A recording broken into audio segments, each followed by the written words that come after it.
ये मेरा new channel है, इसे जल्दी से जल्दी सब्सक्राइब करो। मैं इसमें न्यू स्टोरी लगाऊंगा। अभी कुछ टाइम के लिए अभी पुरानी स्टोरीज डाल रहा हूँ, अपलोड कर रहा हूँ इस पर। जल्दी में ही मैं स्टोरीज अपलोड करूँगा इस पर।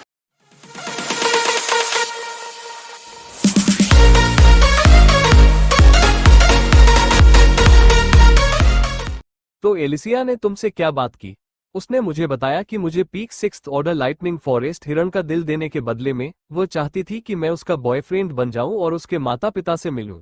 आदित्य ने जूलिया से सच्चाई नहीं छिपाई। आखिरकार एलिसिया चाहे कितनी भी खूबसूरत या अमीर क्यों ना हो, जूलिया हमेशा उसकी पहली प्राथमिकता थी। ये जानते हुए कि उससे सच छुपाने से सिर्फ अनावश्यक ड्रामा ही होगा, उसे शुरू से ही सच बता देना बेहतर था। आदित्य जूलिया को खोना नहीं चाहता था। उसे जो कुछ भी मिला था उसे किसी भी कीमत पर बचाना था। वो उसके साथ पूरी तरह ईमानदार रहना चाहता था। जैसा कि अपेक्षित था, ड्रैगन राजा की बातें सुनकर कीमिया देवी ने भौहें सिकोड़ ली। उसने आदित्य को 1 मिनट तक ठंडे अंदाज में देखा और फिर पूछा, वो क्यों चाहती है कि तुम उसके माता पिता से मिलने आओ? एलिसिया से कई बार मिलने के बाद ये बात साफ हो गई थी कि धन की देवी के मन में आदित्य के लिए कोई ख्याल नहीं था। वह आदित्य को अपना मंगेतर भी नहीं मानती थी। बात यह है कि आदित्य ने बिना कुछ छिपाए उसे पूरी बात बता दी। आदित्य की उम्मीद के विपरीत जूलिया ने अपना संयम नहीं खोया। वो शांति से खाना खाती रही, जिससे ड्रैगन किंग उलझन में पड़ गया। जूलिया, क्या तुम पागल हो? मैं पागल नहीं हूं। जूलिया ने चुपके से खर्राटे लिए और आह भरी। आदित्य जिस तरह से चमक रहा था, उसे देखते हुए ये बहुत जल्द ही होगा जब कोई और दुष्ट उसे बहकाने और उसकी पत्नी बनने की कोशिश करने आएगा। इस दुनिया में राजा, ड्यूक और रईसों के लिए कई पत्नियां और रिखेले रखना सामान्य बात थी। जूलिया आदित्य को साझा करने के लिए तैयार थी। भले ही उसने कोशिश की हो, अनुबंध के कारण वो उसे कई पत्नियां रखने से नहीं रोक पाएगी। हालांकि उसे ये स्वीकार करने में नफरत है, लेकिन जल्द ही या बाद में उसका पति पूरे महाद्वीप पर सबसे शक्तिशाली राजा बनने वाला था, क्योंकि वो जिस तेजी से आगे बढ़ रहा था। जब ऐसा होता है तो जूलिया आदित्य को कई पत्नियां रखने से कभी नहीं रोक सकती। सुनो आदित्य, मैं एक बार कहूंगा। उसने पहली बार जूलिया को इतना गंभीर देखा था। हाँ, शादी के अनुबंध के कारण आपकी 7 पत्नियां हैं। 7 पत्नियों के अलावा मैं आपको किसी और महिला के साथ संबंध रखने की अनुमति नहीं दूंगा। उसका गंभीर चेहरा देखकर आदित्य अप्रत्याशित रूप से जोर से हंस पड़ा। हा हा हा। तुम क्यों हंस रहे हो? हा हा, मूर्ख, क्या तुम सच में सोचती हो कि मेरी 7 पत्नियां होंगी? आदित्य के शब्दों ने उसे और भी उलझन में डाल दिया। मैंने जो पाया है उससे मैं बहुत संतुष्ट हूँ। मैं स्वीकार करता हूँ कि अनुबंध के कारण वर्तमान में मेरे नाम पर 7 पत्नियां हैं, लेकिन जब तक मैं भविष्य में एक निश्चित ऊंचाई तक पहुंचने में कामयाब हो जाता हूँ, मुझे विश्वास है कि मैं अनुबंध तोड़ सकता हूँ। मैं उन लड़कियों को मुझसे शादी करने के लिए कभी मजबूर नहीं करूंगा। अगर तुम सोच रहे हो कि मैं दूसरे राज्य की राजकुमारी से शादी करने जा रहा हूं या राजकुमारी को अपनी रखेल के रूप में लेकर दूसरे राज्यों के साथ ज्यादा राजनीतिक संबंध बनाने जा रहा हूं, तो तुम गलत हो। मैं ऐसा कभी नहीं करूंगा। मेरी नजर सिर्फ अपनी औरत पर है। ये शब्द कहते हुए कीमिया देवी शर्मा गई। उसने अपने चेहरे पर खिली मुस्कान को छिपाने के लिए अपना सिर नीचे कर लिया। आदित्य उसके कान देख सकता था और यहां तक कि उसकी गर्दन भी लाल हो रही थी। करीब 5 मिनट की खामोशी के बाद जूलिया आखिरकार शांत हुई और अपना सिर उठाकर आदित्य की तरफ देखने लगी। वैसे, अब जब हम अपने भविष्य के बारे में बात कर रहे हैं, तो मुझे लगता है कि हमें इस बात पर भी चर्चा करनी चाहिए कि भविष्य में हमारे कितने बच्चे होंगे। बेशर्म, तुम सच में एक विकृत व्यक्ति हो। जूलिया ने अपना स्टेक खाना जारी रखा। आदित्य ने मासूमियत से जूलिया को देखा। अपनी पत्नी से अपने भविष्य के बारे में बात करने में क्या बुराई है? मैं कभी भी आपकी पत्नी बनने के लिए सहमत नहीं हुई। अगले दिन, महाराज, आपके चेहरे पर नए निशान क्यों हैं? वाटसन ने देखा कि सैनिक अपने राजा को इस तरह देखकर अपनी हंसी को दबाने की पूरी कोशिश कर रहे थे।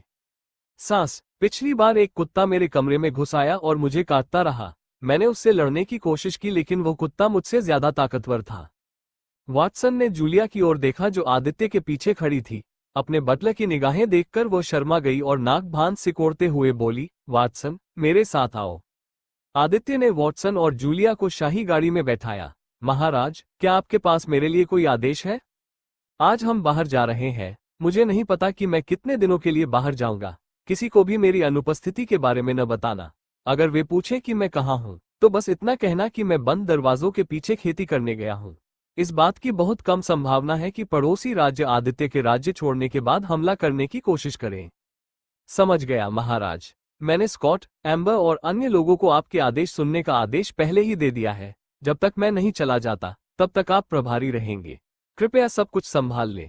अगर चीजें आपके हाथ से बाहर जाने लगे तो मुझे संदेश भेजें, मैं जल्द से जल्द वापस आऊंगा। उनके साथ जनरल और वॉटसन उनके सबसे भरोसेमंद लोग थे। हाल ही में स्कॉट, टायलर, नाथन और हेनरी सभी ने गोलियों के साथ सेकंड ऑर्डर को तोड़ दिया था, जबकि अन्य सेकंड ऑर्डर तक पहुंचने के करीब थे। जूलिया द्वारा बनाई गई गोलियों के साथ कुछ महीनों में उन्हें मध्य या शिखर सेकंड ऑर्डर तक पहुंच जाना चाहिए। महाराज, मुझे राजा एथन और नेपो का साम्राज्य के बारे में क्या करना चाहिए? अभी हम चुप रहेंगे। अगर वो कुछ भी संदिग्ध करता है तो मुझे तुरंत बता देना। समझा। वॉटसन, मेरे पास तुम्हारे लिए कुछ है। आदित्य ने अपनी तर्जनी उंगली काटी और फिर अपने खून की एक बूंद वॉटसन के माथे पर डाल दी। महाराज, यह क्या है? खून का रंग लाल होने के बजाय सुनहरा था, जिसे देखकर वॉटसन और जूलिया दोनों हैरान रह गए। उसके माथे पर खून की सुनहरी बूंद चमक उठी। इसका विरोध मत करो, बस इसे स्वीकार करो। वॉटसन ने विरोध करना बंद कर दिया, जिससे सुनहरा खून सोख लिया गया। एक गहरे लाल रंग की रोशनी ने वॉटसन को घेर लिया। जूलिया और आदित्य की चौंकती निगाहों के सामने वॉटसन की साधना मध्य द्वितीय क्रम से शिखर द्वितीय क्रम तक और फिर आरंभिक तृतीय क्रम तक बढ़ने लगी। धमाका। शुरुआती तीसरे क्रम की मजबूत आभा जारी की गई थी। आभा इतनी मजबूत थी कि अगर आदित्य ने उसकी रक्षा नहीं की होती तो जूलिया लगभग अपने घुटनों पर गिर जाती। तीसरे क्रम की आभा ने सभी सैनिकों को घुटनों पर गिरा दिया जो बाहर इंतजार कर रहे थे। सैनिकों को घुटन महसूस हुई। उनकी छाती भारी लग रही थी और उन्हें सांस लेने में परेशानी हो रही थी। वॉटसन, शांत हो जाओ। आदित्य के शब्दों ने जादू की तरह काम किया। उसके चारों ओर की लाल आभा गायब हो गई। महाराज, ये सेवक अपनी अशिष्टता के लिए क्षमा चाहता है। वॉटसन तुरंत एक घुटने पर बैठ गया और अपना सिर नीचे करते हुए आदित्य के सामने घुटनों के बल बैठ गया। आदित्य और जूलिया दोनों को लगा कि वॉटसन की आवाज में थोड़ा बदलाव आया है। सिर्फ आवाज ही नहीं, वॉटसन अब 15 साल छोटा लग रहा था। पहले वो बूढ़े दादा जैसा दिखता था, लेकिन अब भले ही उसके बाल सफेद थे, लेकिन वो सिर्फ 50 साल का लग रहा था। उसकी त्वचा की झुर्रियां गायब हो गई थी। उसके चेहरे पर सिर्फ कुछ झुर्रियां रह गई थी। यदि कोई ध्यान से देखे तो उसे वॉटसन की भुजाओं, गर्दन, कॉलर बोन और गले के आसपास उगने वाले छोटे छोटे हल्के लाल ड्रैगन स्केल्स दिखाई दे सकते हैं। मैं वॉटसन से ड्रैगन की आभा महसूस कर सकता हूँ। तुमने वास्तव में क्या किया? वॉटसन ने भी उत्तर के लिए आदित्य की ओर देखा। हम स्वर्गीय ड्रैगन वंश के बारे में वास्तव में कितना जानते हैं? जूलिया और वॉटसन के चेहरे पर उलझन की लकीरें उभरी। स्वर्गीय ड्रैगन के रूप में मेरे पास मनुष्यों को ड्रैगनियन में बदलने की शक्ति है। वॉटसन, अब तुम मनुष्य नहीं हो, बल्कि स्वर्गीय क्रिम्सन ड्रैगन के ड्रैगनियन हो। मुझे बताओ कि तुम अपने शरीर में क्या बदलाव महसूस करते हो? मैं महसूस कर सकता हूं कि मेरी शक्तियां 100 गुना बढ़ गई है। मेरी साधना तीसरे क्रम के शुरुआती स्तर पर पहुंच गई है, जो कि एक तरह से अवास्तविक लगता है क्योंकि मेरी साधना प्रतिभा उतनी अधिक नहीं है और 100 साल की साधना के बाद भी मैं अभी भी दूसरे क्रम के मध्य चरण में ही अटका हुआ हूं। बिल्कुल, आपके पास वर्तमान में एक औसत शुरुआती 3 ऑर्डर की तुलना में अधिक ताकत, चपलता, सहन शक्ति, स्वास्थ्य और मन है। ड्रैगनियन बनने से आपकी खेती की गति, उपचार की गति और पुनर्प्राप्ति की गति में भी बहुत अधिक वृद्धि हुई है। आदित्य की बातें सुनकर जूलिया और वॉटसन दोनों ही चौंक गए। वॉटसन ने दूसरे क्रम के मध्य चरण से सीधे तीसरे क्रम के शुरुआती चरण में छलांग लगा ली, जिससे वे सबसे ज्यादा चौंक गए। महाराज, उस स्थिति में क्या आप हमारे सैनिकों को भी ड्रैगनियन में बदल सकते हैं? जरा सोचिए कि एक बार जब उनके सभी सैनिक ड्रैगनियन में बदल जाएंगे तो इस्टारिन साम्राज्य कितना शक्तिशाली हो जाएगा। अब चीजें ऐसे नहीं चलती। मुझे तुम्हें सार की एक बूंद देनी थी। वर्तमान में मेरा शरीर केवल 25 बूंद सार ही बना सकता है। आदित्य ने एक सुनहरी बोतल निकाली जो सुनहरे खून से भरी हुई थी।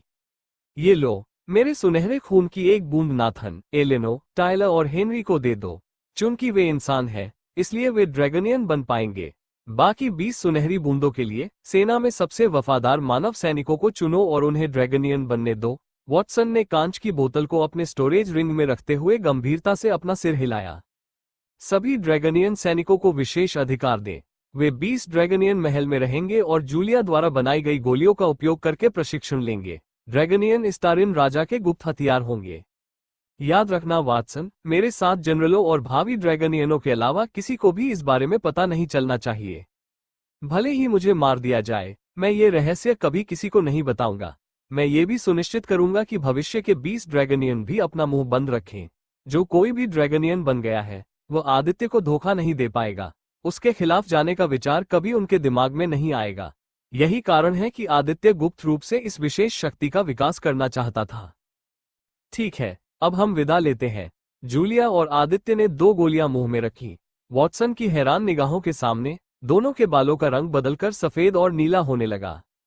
चूंकि हम भेष बदलकर राज्य छोड़ने जा रहे हैं, इसलिए हमारे साथ कोई सैनिक लाने की जरूरत नहीं है।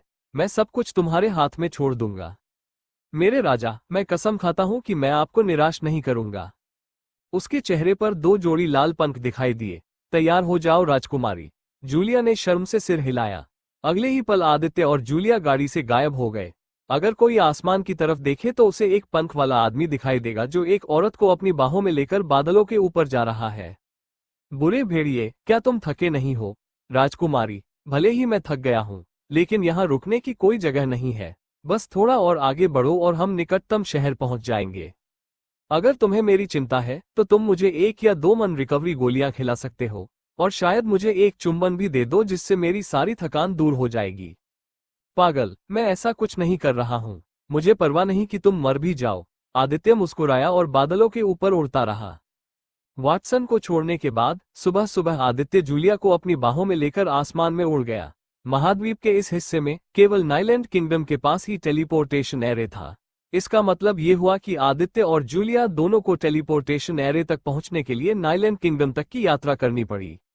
आमतौर पर नाइलैंड राज्य की यात्रा में कम से कम 6 से 7 दिन लगते थे। धीरे धीरे जाने के बजाय ड्रैगन राजा ने बस अपनी महिला को अपनी बाहों में उठाकर आसमान को बादलों के ऊपर ले जाने का फैसला किया ताकि कोई भी उन्हें न देख सके। चांद की रोशनी में ठंडी हवा दोनों की त्वचा को छू रही थी। आदित्य जूलिया को स्थिर गति से उठा रहा था। उसका चेहरा इस समय पीला दिख रहा था, मानो उसके चेहरे से खून बह गया हो। वो राजकुमारी को 11 घंटे से ज्यादा समय से उठा रहा है।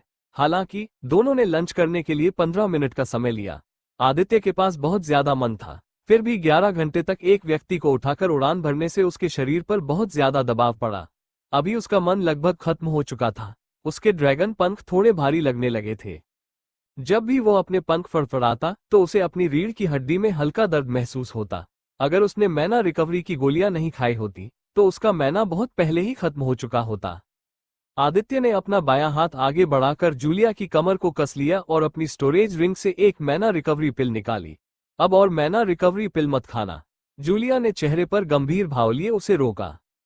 क्यों? अगर आदित्य रुक गया तो उनकी गति बहुत धीमी हो जाएगी। क्या तुम्हें याद है कि तुमने पूरे दिन में कितनी गोलियां खाई हैं?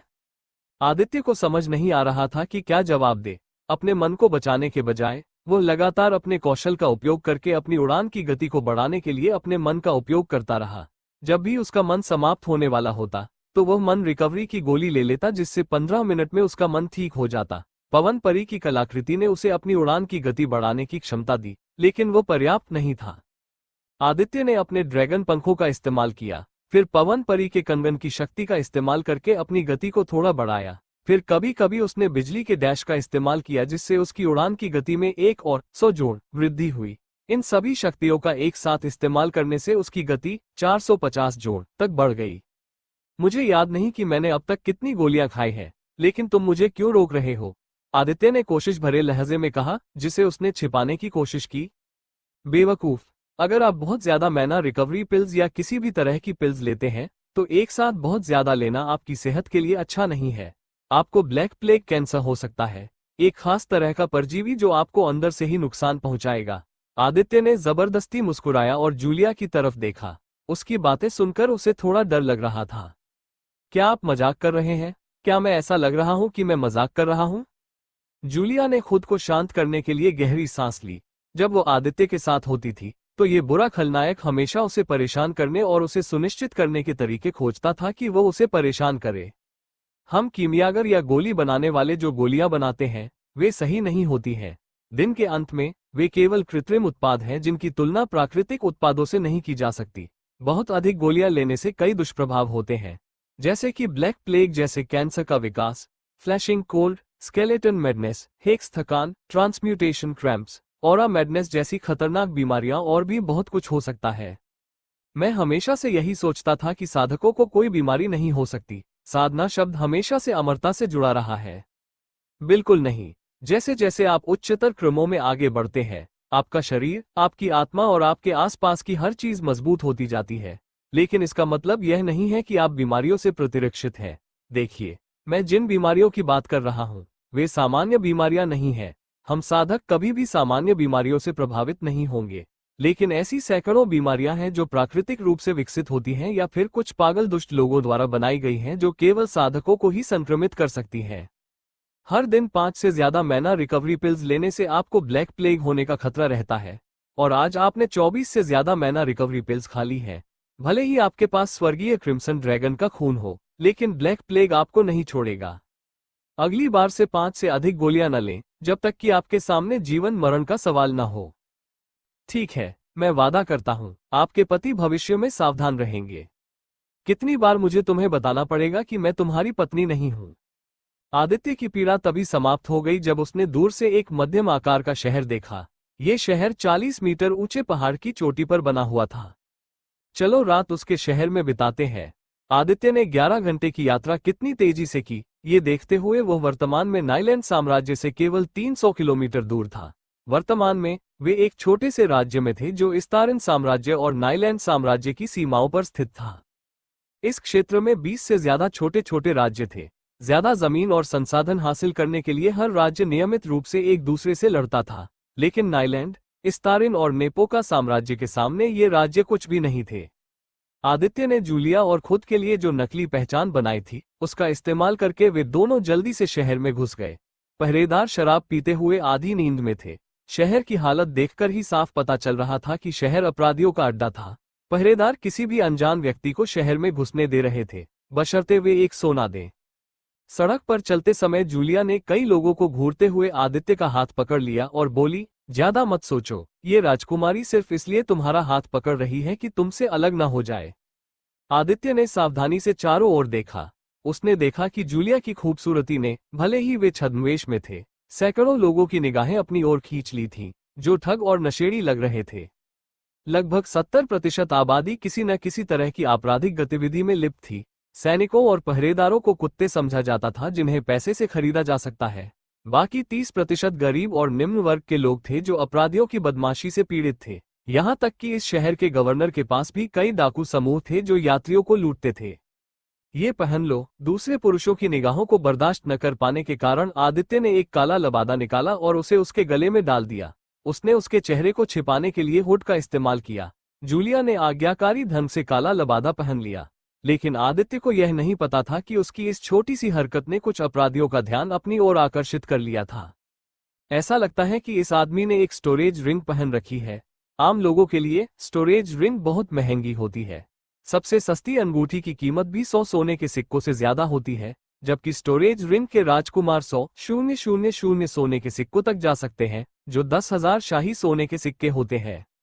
आदित्य को जो अंगूठी मिली थी वो स्वर्गीय राजा अहमद ने दी थी। अंगूठी में 25 मीटर की जगह थी, जो काफी थी।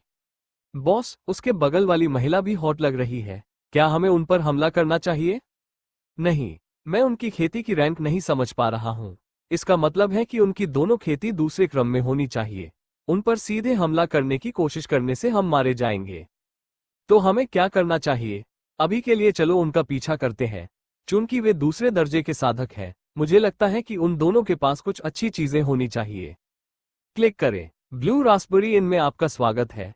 क्या आप यहाँ रहने के लिए आए हैं? रिसेप्शनिस्ट एक युवा व्यक्ति था जिसके माथे पर एक सीधा निशान था। वो युवक आदित्य की उम्र का था। उसके छोटे भूरे बाल और भूरी त्वचा थी। हाँ, हमें एक कमरा और साथ ही डिनर भी चाहिए। जूलिया को देखते हुए युवक थोड़ा उत्साहित लग रहा था, लेकिन उसका औसत चेहरा देखकर उसने जल्द ही दिलचस्पी खो दी। एक कमरे का किराया 100 सोना होगा। रात के खाने के लिए यह इस बात पर निर्भर करता है कि आप दोनों क्या ऑर्डर करते हैं। एक रात के ठहरने के लिए 100 सोने के सिक्के। क्या तुम पागल हो? बस अपनी सराय को देखो। ये जगह पुरानी, जर्जर, टूटी हुई, दरारों वाली है और हर जगह मकड़ी के जाले हैं। जूलिया अब अपने गुस्से पर काबू नहीं रख सकी। जैसा उसने बताया था, ये सराय बहुत बुरी हालत में थी। अगर तुम्हारे पास पैसे नहीं हैं तो चले जाओ, मुझे परवाह नहीं है। लेकिन मैं तुम्हें याद दिला दूं, अभी 1 बज चुका है शहर की सभी सराय अब तक बंद हो चुकी हैं। अगर तुम रुकना चाहते हो तो तुम्हें 100 सोने के सिक्के देने होंगे। आदित्य, चलो चलते हैं। मैं जंगल में ही रहना पसंद करूंगी। जूलिया भी बहुत जिद्दी थी। वॉटसन आमतौर पर इस तरह के कीड़ों से निपटता था और इस तरह के लोगों को कभी अपनी नजर में भी नहीं आने देता था। ये देखकर कि वे दोनों जाने वाले हैं, युवक का चेहरा खराब हो गया और वो खड़ा होकर चिल्लाया, किसने कहा कि तुम जा सकते हो? और क्या चाहिए तुम्हें? इस बार आदित्य ने अपनी हत्या की मंशा को थोड़ा सा उजागर किया, जिससे युवकों के माथे पर पसीना आ गया, क्योंकि उसे ऐसा लग रहा था जैसे वह किसी जंगली अजगर का शिकार हो रहा है। बाहर का जंगल जादुई जानवरों से भरा हुआ है। मैंने सुना है कि जंगल में शीर्ष 3 क्रम के जादुई जानवर भी घूमते हैं। जंगल में रहना आपके लिए सुरक्षित नहीं होगा। आदित्य ने उस युवक की ओर देखते हुए ठंडी मुस्कान दी। आपके दयालु शब्दों के लिए धन्यवाद। आदित्य ये कैसे नहीं देख सकता कि यह युवक बस उन्हें डराने और उन्हें इस सराय में रहने के लिए मजबूर करने की कोशिश कर रहा था। सराय से बाहर निकलने के बाद आदित्य और जूलिया ने सबसे पहले रात का खाना खाने के लिए एक रेस्तरां खोजने का फैसला किया। तुम क्यों रुक गए? जूलिया ने आदित्य को अचानक चलते हुए देखकर पूछा। क्योंकि कोई हमारा पीछा कर रहा है। मुझे माफ कर दो। मैं कसम खाता हूं कि मैं इस शहर में कभी अपना चेहरा नहीं दिखाऊंगा। एक आदमी जो सस्ते और फटे कपड़े पहने हुए था, उस आदमी के सामने घुटने टेक दिया जिसने अपने शरीर को ढकने के लिए एक काला लबादा पहना हुआ था। तुम उस तरह के व्यक्ति हो जो ताकतवर के सामने घुटने टेक देंगे और कमजोर को धमकाएंगे। मुझे कोई ठोस कारण बताओ कि मैं तुम्हें क्यों जीने दूं। मैं अनाथालय में बच्चों की देखभाल करूंगा। अनाथालय? हा हा हा। आदित्य ने ठंडी मुस्कान के साथ मुस्कुराया और फिर 20 मीटर दूर खड़े 21 बच्चों की ओर देखा, जो डर और कृतज्ञता के मिश्रित भाव से आदित्य को देख रहे थे। तुमने उन बच्चों का इस्तेमाल अपना व्यवसाय चलाने के लिए किया। बस मर जाओ। आदित्य ने तुरंत उस आदमी को जला दिया जो उसके सामने घुटनों के बल बैठा था और उसे लाल लौ से जलाकर राख कर दिया। तुम्हें उस आदमी को बच्चों के सामने नहीं मारना चाहिए था। क्या होगा अगर तुम्हारी हरकत से उन्हें सदमा पहुंचे? जूलिया ने 20 मीटर दूर खड़े 21 बच्चों के समूह को देखते हुए कहा। लंबी कहानी खत्म। सराय से बाहर निकलने के बाद कुछ गुंडे उनका पीछा करते हैं। आदित्य और जूलिया को गुंडों से निपटने और उनके अड्डे पर हमला करने में कुछ समय लगा, जहां उन्हें 21 बच्चे पिंजरे में बंद मिले। बच्चों की उम्र 7 से 15 साल के बीच थी। उनमें 13 लड़कियां और 8 लड़के थे। इन गुंडों की ताकत इतनी कम थी कि आदित्य को कोई अनुभव अंक नहीं मिल पाया। जूलिया ने पूछा, अब हम बच्चों के साथ क्या करें? इन बच्चों को इस शहर में छोड़ना बहुत क्रूरता होगी। जल्दी या बाद में गुंडों का एक और समूह उन्हें पकड़ लेगा और उन्हें गुलामों के रूप में बेच देगा। आदित्य ने बच्चों के समूह पर नजर डाली और आह भरी। उन सभी के शरीर गंभीर रूप से कुपोषित थे। मुझे कुछ पता नहीं है। मैं इन बच्चों को इस्तारिन किंगडम वापस भेजना चाहता हूँ, लेकिन ये दूरी बहुत ज्यादा है। उन्हें यहाँ छोड़ना उन्हें मरने के लिए छोड़ देने के समान होगा। क्या आप इसका उपयोग छोड़ देंगे? भाई, क्या कर रहे हो? बच्चों के समूह में से एक 15 साल का लड़का आगे आया। जूलिया और आदित्य ने नीले बालों और नीली आंखों वाले कुपोषित और अविकसित लड़के को देखा। लड़के ने अपने शरीर को ढकने के लिए गंदे पुराने कपड़े पहने हुए थे। उसका चेहरा और शरीर गंदगी से सना हुआ था। क्या तुम्हें इसका एहसास है? आदित्य ने जवाब में सिर हिलाया। वो अभी भी शुरुआती चरण में है। उसके शरीर में मन बहुत कम है। उनकी बातचीत सुनकर नीले बालों वाला लड़का दंग रह गया, क्योंकि उसने कभी किसी को नहीं बताया था, यहां तक कि अपनी छोटी बहन को भी नहीं, कि उसने साधना सीख ली है। आदित्य ने लड़के की ओर देखा और मुस्कुराया। तुम्हारा नाम क्या है? मेरा नाम लियो गैलागर है। लड़का थोड़ा घबराया हुआ लग रहा था। वो बिना किसी घबराहट के जवाब देने की पूरी कोशिश कर रहा था। मेरे पास एक विचार है। क्यों न हम अपने किसी गवर्नर को संदेश भेजें? वे कुछ लोगों को इन बच्चों को शहर से दूर ले जाने के लिए भेजें। इसमें बहुत समय लगेगा। इसके अलावा हम कल ही जाने वाले हैं। शायद हम इन बच्चों को इस्तारिन किंगडम वापस भेजने के लिए साहसी लोगों के एक समूह को काम पर रख सकते हैं। अगर आदित्य और जूलिया चले गए तो बच्चों को कोई सुरक्षा नहीं मिलेगी। जब आदित्य और जूलिया चर्चा कर रहे थे तो लड़के ने गहरी सांस ली और फिर कुछ ऐसा किया जिससे सभी चौंक गए। मास्टर।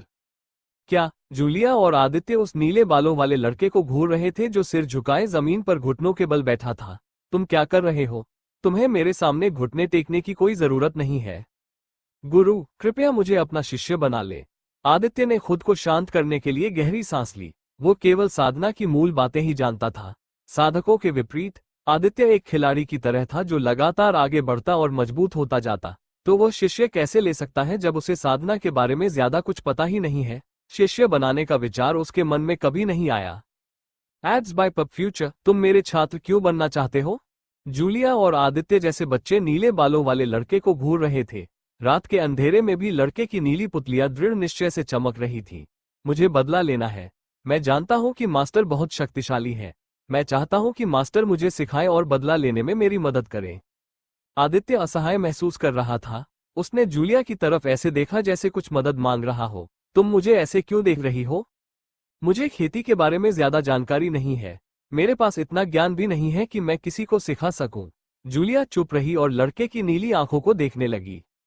एक क्षण बाद आदित्य को समझ में आ गया कि उसका बेटा केवल उसका शिष्य बनना चाहता था ताकि वो अपना बदला ले सके। मैं किसी भी छात्र को स्वीकार करने से इनकार करता हूं। मुझे बताओ लियो, तुम अपना बदला लेने के लिए कितने बेताब हो? लियो ने उन लाल आंखों को देखा जो अंधेरे में भी चमक रही थी। वो जानता था कि ये आंखें ही उसकी मदद कर सकती है। मैं कुछ भी करने को तैयार हूं। अगर इसका मतलब है अपना बदला लेना तो मैं गुलाम बनने को तैयार हूं। भाई तुम क्या कह रहे हो? आदित्य ने एक और लड़की की तरफ देखा जिसके बाल और आंखें बिल्कुल लियो की तरह नीली थीं। लड़की करीब 13 साल की थी। मैं तुम्हें एक प्रस्ताव दूंगा। अगर तुम मेरे लिए काम करने के लिए सहमत हो और मुझे कभी धोखा नहीं दोगे तो मैं तुम्हें इतना मजबूत बना दूंगा कि तुम अपना बदला ले सको। सिर्फ बदला ही नहीं, मैं तुम्हें इतना अमीर बना दूंगा कि तुम पहाड़ों पर सोने की खान पर रह सको।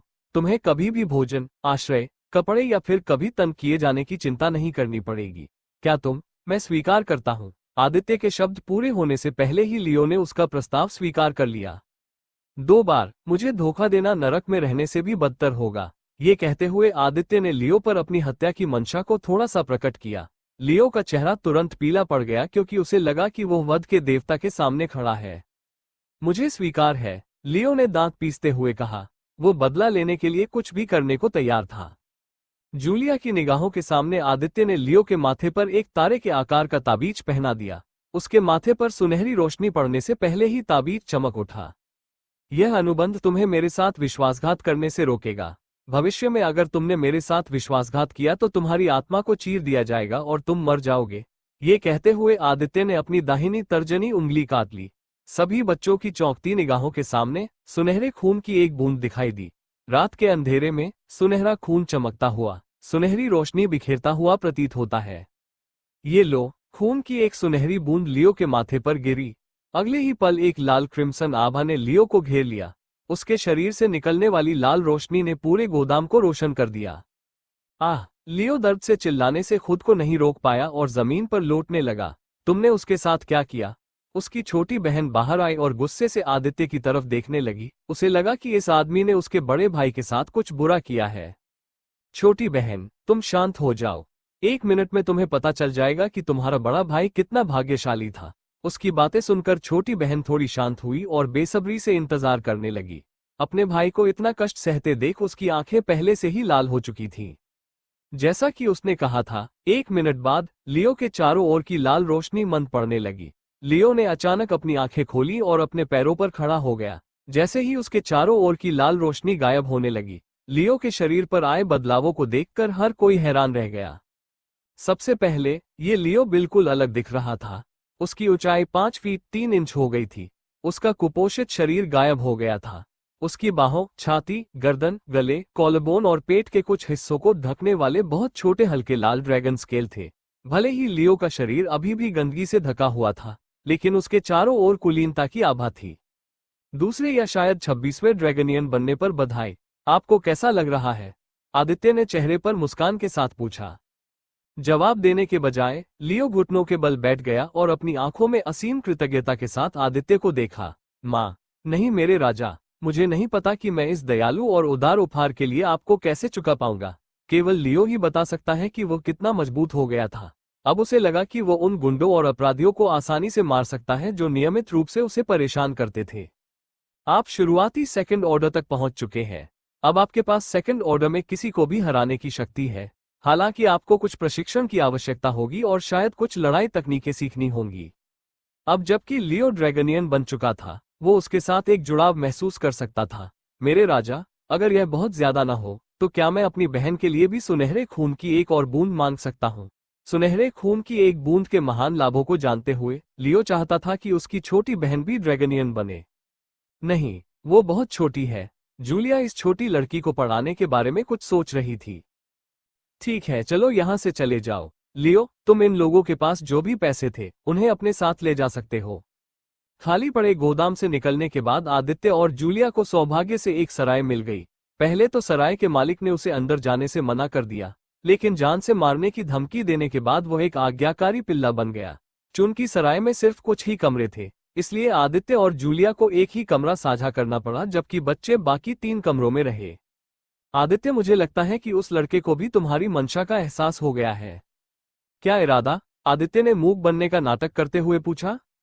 यदि आपने लड़के को एक छात्र के रूप में स्वीकार किया होता तो आप उसे शिक्षक के रूप में कुछ भी नहीं सिखा सकते थे, क्योंकि साधना के बारे में आपका ज्ञान बहुत कम है। लेकिन लड़के को इस तारिन साम्राज्य का हिस्सा बनने देकर आपने उसे सुनहरा खून देकर उसे मजबूत बनाया।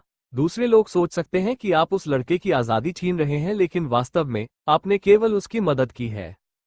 फर्श पर लेटे हुए आदित्य मुस्कुराए बिना नहीं रह सके। उन्हें उस लड़के पर दया आ गई। उन नीली आंखों ने उनके दिल को छू लिया था। 21 बच्चों में से केवल लियो में ही जीवित रहने और मजबूत बनने की इच्छाशक्ति और दृढ़ संकल्प था। भले ही आदित्य ने उसकी मदद न की होती, लेकिन देर सवेर लियो ने मामले को अपने हाथ में ले लिया होता और शायद गुंडों को मार दिया होता। वैसे मैं ठंडे फर्श पर क्यों लेटा हूं? मैंने ही इस कमरे का किराया चुकाया है, इसलिए मालिक होने के नाते मुझे ही बिस्तर पर सोना चाहिए। अगर सराय में एक अतिरिक्त कमरा होता तो मैं तुम्हें कभी इस कमरे में सोने नहीं देता। कौन जानता है कि तुम जैसा विकृत व्यक्ति आधी रात को मेरे साथ क्या करेगा। सभी स्वर्ण टिकटों के लिए धन्यवाद। Ads by pub future.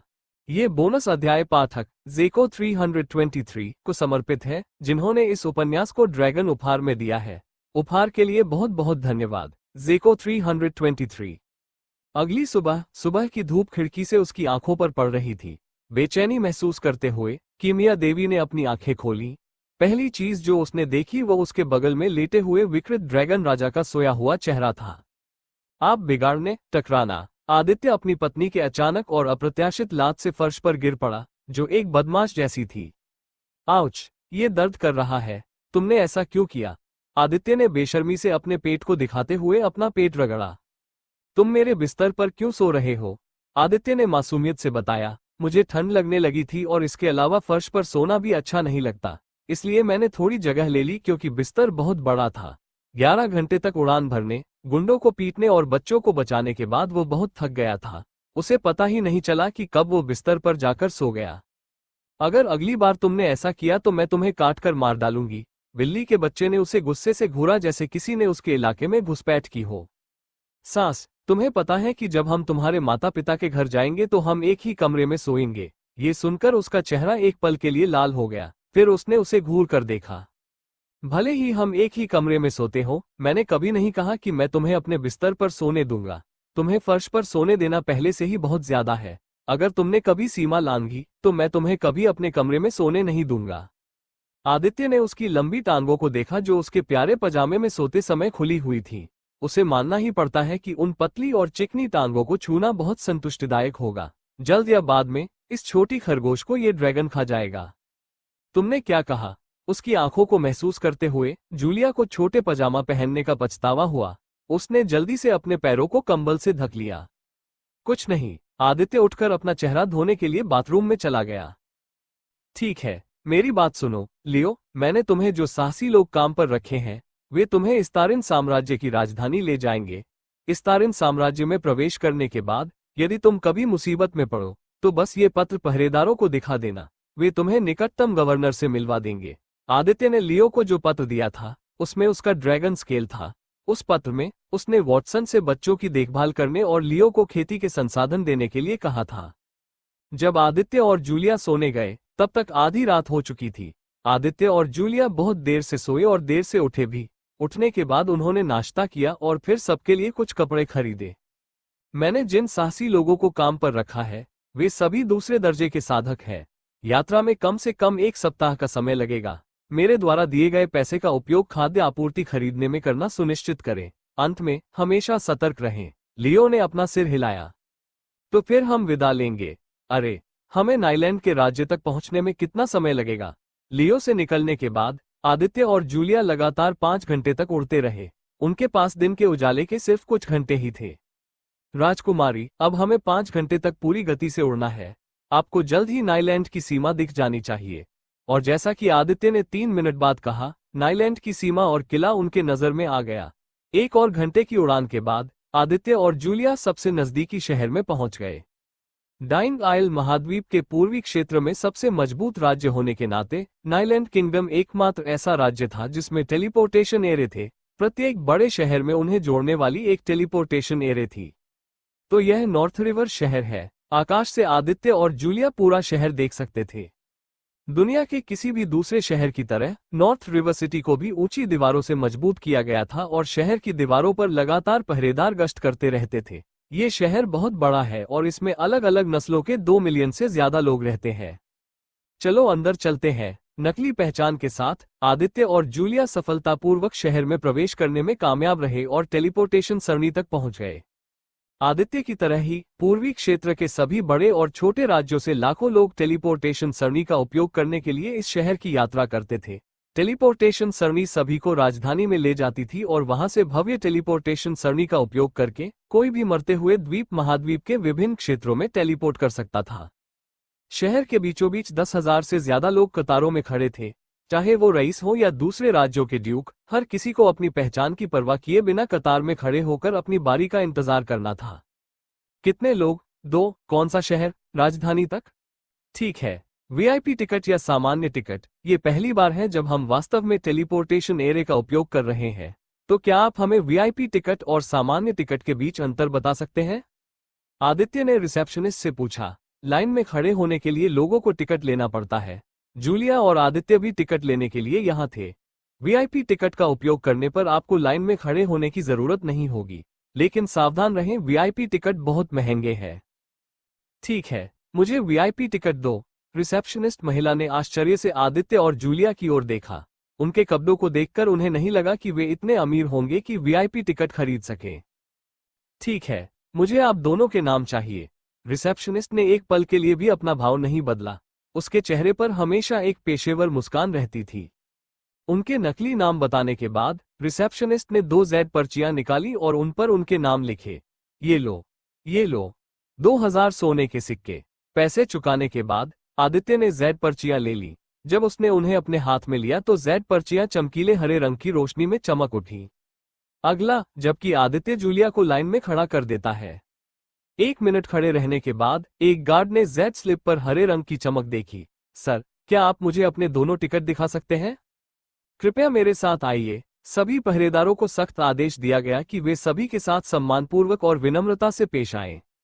लंबी और कभी न खत्म होने वाली लाइन में खड़े हजारों लोगों की ईर्ष्या भरी निगाहों के बीच आदित्य और जूलिया को टेलीपोर्टेशन एरे में ले जाया गया।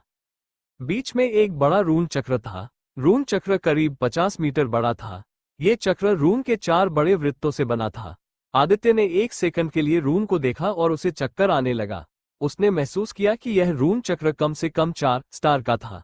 अपने वर्तमान स्तर पर इन जटिल रून को देखकर ही उसे ऐसा लगा जैसे उसका सिर चक्कर खा रहा हो। अगले 10 सेकंड में टेलीपोर्टेशन सरणी शुरू होने वाली है। सरणी सभी को राजधानी में ले जाएगी। जो लोग वहां नहीं जाना चाहते, कृपया टेलीपोर्टेशन सरणी से नीचे उतर जाएं। 10, 9, 8। आदित्य और जूलिया ने एक दूसरे को देखा और मुस्कुराए। उसने उसका दाहिना हाथ थाम लिया। वो महसूस कर सकता था कि हर बीतते सेकंड के साथ वो और भी ज्यादा उत्साहित और अधीर होती जा रही थी। ऐसा लग रहा था कि वह अपने माता पिता से मिलने के लिए बेताब थी। 3.2.1 रून चक्र के चारों ओर 50 मीटर बड़ा हरा गोलाकार अवरोध बन गया। अगले ही पल आदित्य को लगा कि उसके आसपास का स्थान मुड़ रहा है और मुड़ रहा है। नाइलैंड साम्राज्य की राजधानी आद्रापुर शहर में आपका स्वागत है। मरते हुए द्वीप महाद्वीप के उत्तर पश्चिमी क्षेत्र में अपोगेल शहर नामक एक शहर था। अपोगेल शहर इको डोमिनियन साम्राज्य का एक हिस्सा था। इको डोमिनियन साम्राज्य मरते हुए द्वीप के पूरे महाद्वीप पर सबसे बड़े और सबसे मजबूत राज्यों में से एक था। अपोगेल शहर में आपका स्वागत है। आखिरकार मैं घर लौट आई हूँ। एक उत्साहित बच्चे की तरह जूलिया ने आदित्य का दाहिना हाथ खींचा। उसने गार्ड की बातों पर ध्यान नहीं दिया और इधर उधर उछलती कूदती रही। यह उसका जन्म स्थान था। यह वो शहर था जहां वह पैदा हुई थी। इतने लंबे समय के बाद अपने गृह नगर में वापस आकर वो कैसे उत्साहित नहीं हो सकती? धीरे चलो, जूलिया। चूंकि आदित्य और जूलिया दोनों ही भेष बदले हुए थे, इसलिए किसी ने उन्हें पहचाना नहीं। अपोगेल शहर का निवासी ओनाट कुलीन घराने की इकलौती बेटी से बहुत परिचित था। अपोगेल शहर की सड़कों पर घूमते हुए आदित्य ने शहर को देखने में कुछ समय बिताया। ये शहर महाद्वीप के पूर्वी क्षेत्र के शहरों की तुलना में अधिक उन्नत तरीके से बनाया गया था। आदित्य ने सुना था कि इस क्षेत्र के लोग सबसे अमीर हैं और अन्य क्षेत्रों की तुलना में किसान अधिक शक्तिशाली है। इस कारण उत्तर पश्चिमी क्षेत्र को डाइंग आइल महाद्वीप की राजधानी या सबसे महत्वपूर्ण स्थान माना जाता है। ऐसा कहा जाता है कि अगर इस क्षेत्र के राज्य चाहते तो अपनी सैन्य शक्तियों की वजह से आसानी से पूरे महाद्वीप पर विजय प्राप्त कर सकते थे। ये कहना गलत नहीं होगा कि पूरा महाद्वीप उत्तर पश्चिमी क्षेत्र के इर्द गिर्द घूमता था। अन्य क्षेत्रों की तुलना में उत्तर पश्चिमी क्षेत्र अधिक समृद्ध था और यहाँ जनसंख्या घनत्व भी अधिक था। महाद्वीप की लगभग 50% आबादी इसी क्षेत्र में रहती थी। जूलिया, धीरे चलो। जूलिया ने आदित्य की एक न सुनी। वो उत्साह से अपने घर की ओर दौड़ पड़ी। बड़े से महल के सामने खड़ी जूलिया का पूरा शरीर भावनाओं से कांप उठा। उसे आज भी वो दिन याद है जब वह अपने बटलर वॉटसन के साथ इस महल से बाहर निकली थी। वो दिन उसके जीवन के सबसे दुखद दिनों में से एक था।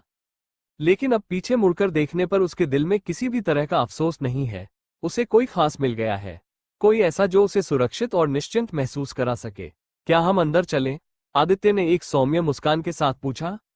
जूलिया ने अपने दिल में बहुत गर्मजोशी महसूस करते हुए सिर हिलाया। रुको, तुम कौन हो? सांस। चलो हम फिर से चलते हैं। ये बोनस अध्याय पाठक जेको 323 को समर्पित है, जिन्होंने इस उपन्यास में 2 और ड्रैगन उपहार में दिए हैं। उपहार के लिए बहुत बहुत धन्यवाद। जेको 323। रुको, बिना अनुमति के किसी को भी लॉर्ड ओनाट के महल में प्रवेश की अनुमति नहीं है। आदित्य को मन ही मन थोड़ा आश्चर्य हुआ जब उसने महसूस किया कि दोनों रक्षक वास्तव में शीर्ष 3 क्रम के साधक थे। क्या तुम दोनों भूल गए कि मैं कौन हूं? जानी पहचानी आवाज सुनकर दोनों पहरेदारों के शरीर कांप उठे और अगले ही पल घुटनों के बल बैठ गए। वे इस आवाज को कैसे नहीं पहचान सकते जबकि वे सालों से उसकी आवाज सुन रहे हैं। हालांकि जूलिया कुछ सालों के लिए चली गई थी, लेकिन महल में हर कोई उसे अभी भी याद करता था। आदित्य ने अपने सामने विशाल महल को देखा। यह महल अब तक का सबसे भव्य और सबसे आलीशान महल था। 11 विशाल चौकोर मीनारें महल के चारों ओर एक सुरक्षात्मक अवरोध बनाती हैं और पीले पत्थर से बनी निचली मोटी दीवारों से जुड़ी हुई है। दीवारों के चारों ओर सुंदर खिड़कियां एकदम सही समरूपता में बिखरी हुई है। साथ ही तीरंदाजों और तोपखाने के लिए सममितीय शिखर भी है। क्या आप हमें अंदर नहीं आने देंगे? कृपया हमारी क्षमायाचना स्वीकार करें। आदित्य और जूलिया के प्रवेश के लिए लकड़ी के ऊंचे दरवाजों वाला एक बड़ा गेट खोला गया। जैसे ही जूलिया ने महल के अंदर कदम रखा, डाइनिंग टेबल पर बैठे एक व्यक्ति ने परिचित आभा को महसूस किया। मेरा बच्चा वापस आ गया है। धमाका। जूलिया आदित्य को महल के दूसरे दरवाजे के सामने ले जाने के लिए एक छोटे से रास्ते पर ले जा रही थी। इससे पहले कि वो दरवाजा खोल पाती, एक व्यक्ति ने आदित्य की प्रतिक्रिया से पहले ही दरवाजा खोल दिया और जूलिया को गले लगा लिया। मेरी बच्ची, मुझे तुम्हारी बहुत याद आई। चांदनी रात में आदित्य उस महिला को देखकर चौंक गया जो सचमुच जूलिया के परिपक्व संस्करण की तरह दिख रही थी। उसकी तरह ही महिला के भी लंबे बैंगनी बाल थे। जूलिया की मां ने एक काले रंग की लंबी पोशाक पहनी हुई थी जो उसके कर्व्स को पूरी तरह से गले लगा रही थी। जूलिया की तुलना में महिला का शरीर अधिक विकसित था और उसका फिगर अधिक आकर्षक और लुभावनी थी। उसके स्तन और पीठ जूलिया की तुलना में बड़े थे। जहां जूलिया में एक सुंदर कुंवारी देवी का आकर्षण था, वहीं उसकी मां में परिपक्व आभा थी जो उसे एक अनोखा आकर्षण देती थी। मां बेटी एक दूसरे से गले लगकर अपनी छोटी सी दुनिया में खोई हुई थी। तभी आदित्य की नजर उनसे 5 मीटर दूर खड़े आदमी पर पड़ी। वह आदमी आदित्य को ऐसे देख रहा था जैसे वो अपने सबसे बड़े दुश्मन को देख रहा हो। वो जूलिया का पिता होगा। जूलिया का पिता 6 फीट लंबा आदमी था जिसके छोटे काले बाल थे। उस आदमी का शरीर मांसल था। इस आदमी के सामने खड़ा होना हजारों दुश्मनों के सामने खड़े होने जैसा था। जिस तरह से वह आदमी आदित्य को देख रहा था, ऐसा लग रहा था जैसे उस पर लाखों सोने के सिक्के बकाया हों। वो उसे इतनी दुश्मनी से क्यों देख रहा है? मैं तो अपने पूरे जीवन में उससे कभी मिला ही नहीं। आदित्य को भी एक बात का एहसास हुआ कि वो पुरुषों की साधना को समझ नहीं पा रहा है। इसका मतलब है कि जूलिया के पिता कम से कम 4थे दर्जे के साधक थे या शायद वे 5वें दर्जे के साधक थे। वह आदमी एक जंगली जानवर की तरह लग रहा था जो आदित्य को 2 टुकड़ों में फाड़ने के लिए बेताब था। उसके चारों ओर एक जंगली आभा थी जो अनजाने में दूसरों को उससे डरने पर मजबूर कर देती थी। एक लंबे आलिंगन के बाद जूलिया ने देखा कि उसके प्यारे पिता उसकी मां के पीछे खड़े थे। पिताजी। जंगली शेर पिघल गया और अपनी बेटी के सामने एक प्यारी कठपुतली बन गया। आदित्य ये देखकर हैरान था कि यह आदमी कैसे बदल गया। एक पल वह आदित्य को घूर रहा था जैसे वह उसे मार डालेगा, अगले ही पल वह अपनी बेटी को गले लगा रहा था जैसे कि यह पूरी दुनिया की सबसे कोमल चीज थी। मुझे क्यों घूरा जा रहा है? जूलिया के पिता ने गुस्से से उसे घूरा और अगले ही पल उनके चेहरे पर नरमी आ गई और वे अपनी बेटी के सिर पर हाथ फेरते हुए खुशी से मुस्कुराने लगे। मेरी बेटी, पापा ने तुम्हें बहुत याद किया है। अगली बार प्लीज पापा को बताए बिना मत जाना। जूलिया की मां ने आदित्य को 1 मिनट तक ध्यान से देखा। जितना ज्यादा वो अपने दामाद को देखती उतनी ही संतुष्ट दिखती। अभी आदित्य अपना भेष नहीं बदल रहा था, इसलिए उसकी मां उसका असली चेहरा देख पा रही थी। देर से परिचय कराने के लिए माफी चाहता हूं। मैं सोफी ओनार्ड हूं। आप मुझे बस मां कह सकते हैं। और यह एडम ओनार्ड है, जूलिया के पिता। माफी मांगने की कोई जरूरत नहीं है आंटी। मेरा नाम आदित्य बेनीथ है। आदित्य ने अपना परिचय देते हुए सिर झुकाया। इस बीच अपनी बेटी को गले लगाने के बाद एडम संतुष्ट लग रहा था। वह आदित्य के सामने चला गया। तो ये तुम्हारी वजह से था कि मेरी बेटी घर छोड़कर चली गई। बच्चे, लगता है हमें अकेले में बात करनी होगी। हनी, तुम आदित्य से बाद में बात कर सकती हो। वे अभी अभी आए हैं। वे दोनों बस थके हुए होंगे। सोफी ने आदित्य की तरफ देखकर धीरे से मुस्कुराई। कृपया अंदर आ जाओ। वाह, कितनी कोमल माँ है। काश जूलिया भी अपनी माँ की तरह कोमल होती। आदित्य ने जूलिया की तरफ देखा। लगता है कि उसने उसके मन की बात समझ ली थी। उसने बस उसे ठंडी निगाहों से देखा, जिससे वो फिर से आहें भरने लगा। मुझे लगता है कि उसे अपने पिता की उग्रता का कुछ हिस्सा विरासत में मिला है। आदित्य को ये देखकर थोड़ा आश्चर्य हुआ कि उसके सामने बिल्कुल वॉटसन जैसा दिखने वाला एक आदमी खड़ा था और उसने अपना सिर झुका रखा था। आदित्य, मैं तुम्हें वाल्टर से मिलवाता हूँ। वो वॉटसन का जुड़वां भाई है। शुभ संध्या, युवा गुरु। आदित्य ने स्वीकृति में अपना सिर हिलाया। आदित्य, क्यों न तुम नहा लो और कपड़े बदल लो, फिर हम डिनर पर आ जाओ। मेरी बेटी अपने मंगेतर के साथ लौट आई है, इसलिए मैं आज रात दावत का आयोजन करूंगा। एक पल के लिए आदित्य हैरान रह गया कि जूलिया की मां कितनी दयालु थी। वो एक आदर्श पत्नी थी। हालांकि वो ड्यूक की पत्नी थी, लेकिन वो बहुत विनम्र, दयालु और सौम्य थी। ये जानते हुए कि तुम आने वाले हो, मैंने तुम्हारे लिए पहले से ही एक बेडरूम तैयार कर रखा है। वाल्टर, कृपया आदित्य को उसका बेडरूम दिखाओ। युवा मास्टर, कृपया मेरे साथ आइए। आदित्य और वाल्टर चले गए। मुझे अचानक याद आया कि मुझे कुछ काम करना है। मैं डिनर से पहले वापस आ जाऊंगा। एडम के पहला कदम उठाने से पहले ही सोफी ने उसका कंधा पकड़ लिया। प्रिय, चूंकि मैं दावत बनाने जा रहा हूं, तो तुम मेरी मदद क्यों नहीं करते? ये जानते हुए कि उसकी पत्नी ने पहले ही आदित्य से अकेले मिलने के उसके इरादे को भांप लिया था, एडम उसके पीछे पीछे रसोई में चला गया। जैक कहाँ है? जूलिया ने चारों ओर देखते हुए पूछा। तुम्हारा छोटा भाई तो सो गया है, क्या मुझे उसे जगाने के लिए किसी को भेजना चाहिए? सोफी ने अपनी बेटी से पूछा। नहीं, मैं कल तक इंतजार कर सकती हूँ और उसे सरप्राइज दे सकती हूँ। माँ, मैं भी अपने कमरे में जा रही हूँ। सोफी और एडम रसोई में चले गए। ओनार्ड के घर में सोफी खाना पकाने के लिए जिम्मेदार थी। किसी भी नौकरानी या नौकर को उसके परिवार के लिए खाना बनाने की अनुमति नहीं थी। उसे लगा कि एक माँ और पत्नी के रूप में खाना बनाना उसकी जिम्मेदारी है। युवा मालिक, क्या आप मुझे मेरे भाई के बारे में कुछ बताना चाहेंगे? मुझे उसे देखे हुए काफी समय हो गया है। अभी वाल्टर और आदित्य गलियारे में टहल रहे थे। वॉटसन अच्छा कर रहा है। वॉटसन की वजह से ही मैं अपने राज्य का प्रबंधन कर पा रहा हूँ। हाँ, जब बात प्रबंधन के काम की आती है तो मेरा भाई हमेशा प्रतिभाशाली रहा है। वैसे क्या वॉटसन का यहाँ कोई परिवार है? दुर्भाग्य से नहीं। वॉटसन ने लेडी जूलिया के जन्म के समय ही उसका अनुसरण करने की कसम खा ली थी।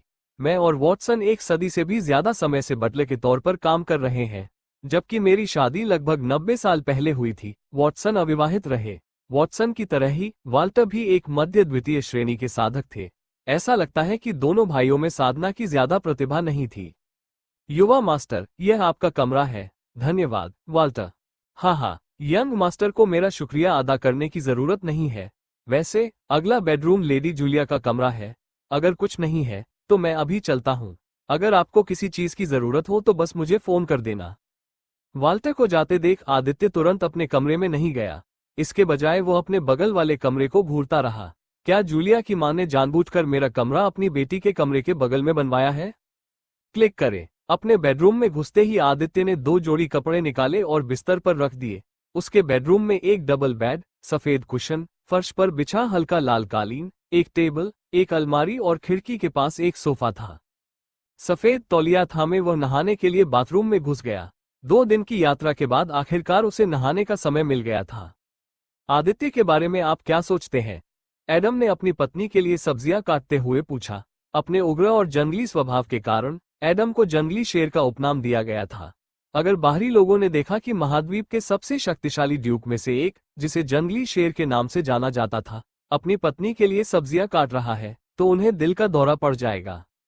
मुझे लगता है कि वह हमारी बेटी के लिए उपयुक्त है। हर कोई गलतियां करता है। हम इस आदित्य को उसके पिछले कार्यों के आधार पर नहीं आंक सकते। सिर्फ 2 महीनों में उस लड़के ने पूर्वी क्षेत्र में अराजकता फैला दी। सिर्फ 2 महीनों में 3 स्तरीय साम्राज्य का निर्माण किया। मेरी नजर में आदित्य से ज्यादा उपयुक्त कोई नहीं है। बुरे भेड़िए, तुम मेरे कमरे के बगल में क्या कर रहे हो? जूलिया और आदित्य एक ही समय में अपने कमरों से बाहर आए और एक दूसरे को देखा।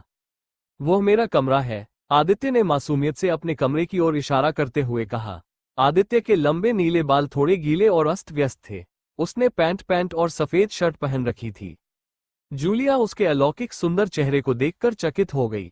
जूलिया ने ऐसे पुरुषों को देखा है जो उससे भी अधिक सुंदर है, लेकिन उसके बारे में कुछ ऐसा अनोखा है जिसके कारण वह इस बुरे आदमी का विरोध नहीं कर पाई।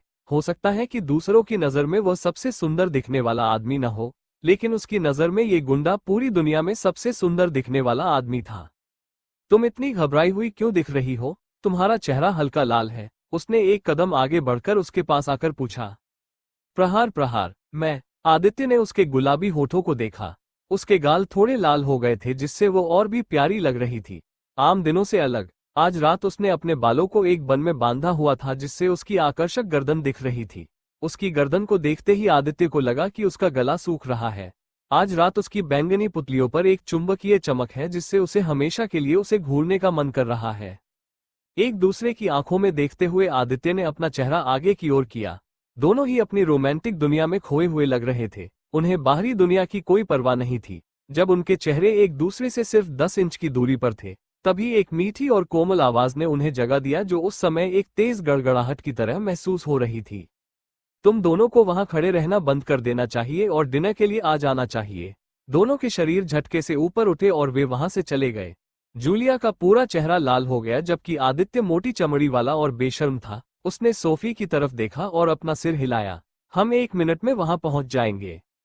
इस बीच सोफी मुस्कुराए बिना नहीं रह सकी। उसकी मुस्कान में संतुष्टि का एक अलग स्वभाव था। उसके जैसी अनुभवी महिला कभी भी जो कुछ भी देखती है, उसे गलत नहीं समझ सकती। हे, क्या किसी बात ने तुम्हें खुश किया? एडम ने अपनी पत्नी को खुशी से मुस्कुराते हुए देखकर पूछा। ये रहस्य है। सोफी ने शरारती ढंग से एडम की ओर अपनी दाहिनी आंख झपकाई। एडम खुद को मुस्कुराने से नहीं रोक सका, क्योंकि यह वही पलक थी जिसने उसके बचपन के दिनों में उसका दिल जीत लिया था। अगर सोफी ने उसे स्वीकार नहीं किया होता, तो वह बेचारा अभी भी कुंवारी होती, क्योंकि वो कितना उग्र और जंगली है। लेकिन अपनी पत्नी के सामने वो एक पालतू बिल्ली की तरह है। अगर लोग इको डोमिनियन के राज्य के जंगली शेर को पालतू बिल्ली की तरह व्यवहार करते देखते, तो वे उसे मुर्गी कहते। लेकिन एडम को मुर्गी कहलाने में कोई दिक्कत नहीं थी। घर में वह हमेशा अपनी पत्नी की बातें सुनता था। उसे अपनी पत्नी की बातें सुनने में कोई दिक्कत नहीं थी, क्योंकि वह ऐसा प्यार से करता था। जबकि अन्य ड्यूक कई वारिस पैदा करने के लिए कई पत्नियां रखते थे। दूसरी ओर एडम को डर था कि किसी और से शादी करने से उसका परिवार टूट जाएगा। दूसरी ओर 1 मिनट बीत गया। किसी ने कुछ नहीं कहा। आदित्य ने उसे शांत होने का समय दिया। वह जानता था कि अगर उसने इस समय कुछ कहा, तो उसे सबसे बड़ा बदमाश करार दिया जाएगा। क्या हम चलें? आदित्य ने धीरे से पूछा, जिस पर कीमिया देवी ने हल्के से सिर हिलाकर जवाब दिया। वे दोनों चुपचाप लंबे गलियारे से चले गए। डाइनिंग टेबल पर पहुंचने के बाद आदित्य को उम्मीद थी कि उसे एक बड़ी डाइनिंग टेबल मिलेगी। लेकिन सोफी और एडम एक छोटी सी टेबल पर बैठे थे, जो 4 या 5 लोगों के लिए काफी बड़ी थी। मेरी माँ को लगता है कि छोटे में खाना खाने में ज्यादा मजा आता है। परिवार के सदस्यों से बात करना आसान होता है और ज्यादा आरामदायक होता है। अगर एडम कोई पार्टी आयोजित कर रहा हो या कोई बड़ा रईस उससे मिलने आ रहा हो, तभी वह छोटी टेबल की जगह एक बड़ी लंबी डाइनिंग टेबल रखेगा। आदित्य ने डाइनिंग टेबल के पास पहुंचते हुए सिर हिलाया। इस महल में जितना ज्यादा समय उसने बिताया, उतना ही उसे एहसास हुआ कि जूलिया की माँ सोफी कितनी अच्छी पत्नी है। हालांकि उसे उम्मीद थी कि उसके माता पिता उसके साथ बहुत बुरा व्यवहार करेंगे, क्योंकि उनके बीच बहुत ज्यादा अंतर था, लेकिन वे उससे बिल्कुल अलग थे। इससे आदित्य को बहुत राहत मिली। हालांकि उसे अभी भी समझ नहीं आ रहा है कि एडम हमेशा मुझसे इतना दुश्मनी क्यों करता है। वाल्टर, क्या तुमने खाना खाया है? जूलिया ने अपनी मां के सामने बैठते हुए पूछा। इस विनम्र नौकर ने कुछ घंटे पहले ही खाना खाया है। पूछने के लिए धन्यवाद। जबकि नौकरों, नौकरानियों और बटलरों के लिए अपने मालिक से पहले खाना खाना असभ्य और अपमानजनक माना जाता है, सोफी ने इसके विपरीत किया। जूलिया के पीछे पीछे आदित्य भी डाइनिंग टेबल की ओर चल पड़ा। डाइनिंग टेबल के पास पहुंचते ही उसने एक बार फिर पाया कि एडम उसे घूर रहा है, जैसे वह अपने सबसे बड़े दुश्मन को देख रहा हो। सोफी ने खाना परोसना शुरू किया तो आदित्य जूलिया के बगल में बैठ गया। वाल्टर, तुम हमें अकेला छोड़ सकते हो। समझ गई, मैडम। वाल्टर ने थोड़ा झुककर बिना कोई आवाज किए पीछे हट गया। यहाँ थोड़ा समय बिताने के बाद आदित्य को लगने लगा था कि वॉटसन की तुलना में वाल्टर एक बेहतर बटलर है। वाल्टर दिखने में, बोलने में और काम करने में ज्यादा पेशेवर था। वाल्टर परिवार के साथ जाने के बाद सोफी ने अपना ध्यान उस आदमी की ओर लगाया जिसे वह पहले से ही अपना दामाद मानती थी। आदित्य विनम्र होने का दिखावा नहीं कर रहा था। उनके सामने उसके पास शासक की आभा नहीं थी। अपने पिछले जन्म में आदित्य ने हमेशा इस नियम का पालन किया था कि पारिवारिक मामलों में राजनीति को न लाया जाए। उसे अपनी उपलब्धियों का दिखावा या दिखावा नहीं करना था। आदित्य इस जन्म में भी यही कर रहा था। ठीक है, चलो खाना शुरू करते हैं। आदित्य, तुम पहले जा सकते हो। उसने अपना सिर हिलाया और जादुई जानवर के मांस के छोटे टुकड़े को देखा जिसे भून दिया गया था। सिर्फ स्वादिष्ट सुगंध से ही उसे पता चल गया था कि मेज पर रखी हर डिश बहुत स्वादिष्ट होगी। चॉपस्टिक की मदद से उसने मांस को अपने मुंह में डाला। सोफी ने मुस्कुराते हुए धीरे से पूछा, कैसा है? ये सच में अच्छा है। हम, बेशक, यह अच्छा होगा। खाना तो मेरी पत्नी ने ही बनाया है। एडम ने नाक सिकोड़ी और खाना भी शुरू कर दिया। ओह, यहाँ क्या है? हे, ऐसा लगता है कि बेटी की तरह ही पिता भी एक असुंडेरे है। अब मुझे पता चला कि जूलिया को उसका असुंडेरे व्यक्तित्व किससे मिला है। अपनी आंखों के कोने से उसने जूलिया को देखा जो शान से अपना खाना खा रही थी, लेकिन दूसरी ओर उसके पिता का खाना शान से बिल्कुल भी नहीं था। ऐसा लगता है कि यह असुंडेरे व्यक्तित्व ओनार्ड परिवार की रक्तरेखा में गहराई से समाया हुआ है। अगर मिस सोफी की शिक्षा न होती तो जूलिया का व्यक्तित्व उसके पिता की तरह ही अधिक उग्र और जंगली हो सकता था। जूलिया के अपने पिता की तरह जंगली और क्रूर व्यक्तित्व की कल्पना मात्र से ही वो सिहर उठता था। आदित्य, हमें अपने राज्य के बारे में थोड़ा क्यों नहीं बताते? मैंने सुना है कि इस्टारिन राज्य तेजी से फैल रहा है और बढ़ रहा है। सोफी ने आदित्य से बातचीत शुरू की, जबकि जूलिया और एडम चुप रहे और अपना खाना खाया। कभी कभी वह और एडम एक दो टिप्पणियां करते। आपने अपने राज्य में जो योग्यता प्रणाली लागू की है उसके बारे में क्या? ये सवाल एडम ने ही पूछा था। एडम और सोफी इस्तारिन राज्य में हो रहे बदलावों पर नजर रख रहे हैं।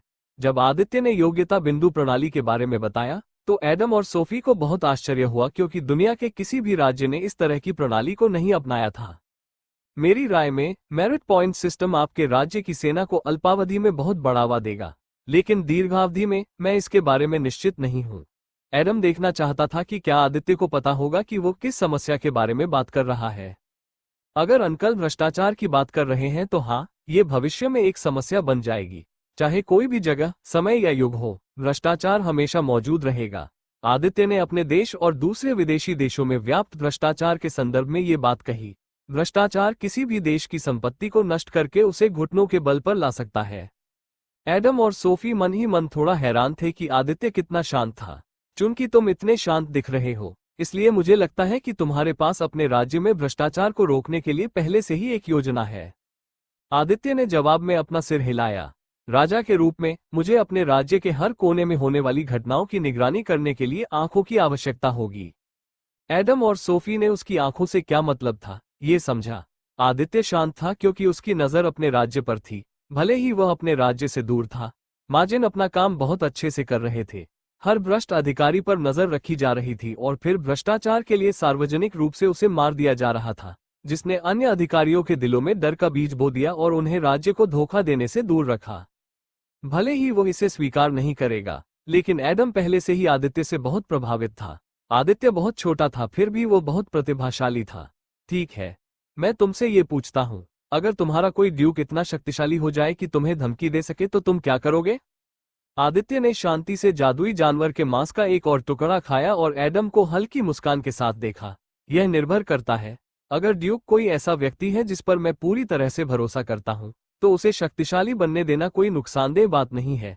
लेकिन अगर ड्यूक कोई ऐसा व्यक्ति है जो शाही आदेश के खिलाफ जाने और राजा के खिलाफ जाने का इरादा रखता है, तो मेरे पास उनसे निपटने के साधन हैं, इससे पहले कि वे मेरे खिलाफ कोई कार्रवाई करने के बारे में सोचें। आदित्य ने सभी गवर्नर्स को अनुबंध स्वीकार करने के लिए मजबूर किया है।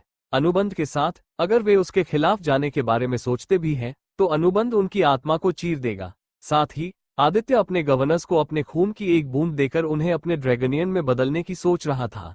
भले ही पूरी दुनिया उसके खिलाफ हो जाए, लेकिन उसके ड्रैगनियन कभी भी उसे धोखा देने के बारे में नहीं सोचेंगे। आदित्य को इस बात का पूरा भरोसा था कि उसके ड्रैगनियन उसके राज्य का मुख्य और सबसे मजबूत पावर पॉइंट बनेंगे। चलो ये सब राजनीतिक बकवास बंद करो और साथ में डिनर का मजा लो। जूलिया, इस तारिन राज्य में तुम्हारा क्या हाल है? सवाल सुनते ही आदित्य का शरीर अकड़ गया। उसने घबराकर जूलिया की तरफ देखा। आदित्य को समझ नहीं आ रहा था कि एडम क्या प्रतिक्रिया देगा जब उसे पता चलेगा कि उसकी बेटी 2 साल से नौकरानी का काम कर रही है। ये बोनस अध्याय पाठक सन केओस _210 को समर्पित है, जिन्होंने इस उपन्यास के लिए एक कैप्सूल उपहार में दिया है। उपहार के लिए बहुत बहुत धन्यवाद सन केओस _210। चलो ये सब राजनीतिक बकवास बंद करो और साथ में डिनर का मजा लो। जूलिया, इस तारिन राज्य में तुम्हारा क्या हाल है? सवाल सुनते ही आदित्य का शरीर अकड़ गया। उसने घबराकर जूलिया की तरफ देखा। आदित्य को समझ नहीं आ रहा था कि एडम क्या प्रतिक्रिया देगा जब उसे पता चलेगा कि उसकी बेटी 2 साल से नौकरानी का काम कर रही है। मैं ठीक ठाक हूँ। इस तारिन किंगडम में रहने से मुझे कई चीजें सीखने को मिली। मैं नए तरह के लोगों से मिल पाया और कई नई चीजें सीख पाया। मुझे लगता है कि शुरू में मुझे नई जगह पर रहने में थोड़ी परेशानी हुई, लेकिन समय के साथ इस तारिन किंगडम मेरा दूसरा घर बन गया। एक माँ के रूप में सोफी देख सकती है कि उसकी बेटी एक व्यक्ति के रूप में कितनी परिपक्व हो गई है। जब जूलिया कुछ साल पहले चली गई थी, तो उसके पिता अपनी बेटी को वापस लाने के लिए इस तारिन साम्राज्य को नष्ट करना चाहते थे, लेकिन सोफी ने एडम को आश्वस्त किया कि उनकी बेटी को अकेले ही इसका सामना करना होगा। जूलिया अपने पूरे जीवन में अपने माता पिता के संरक्षण में रही है। एक व्यक्ति के रूप में परिपक्व होने के लिए उसे वास्तविक जीवन के अनुभव की आवश्यकता थी।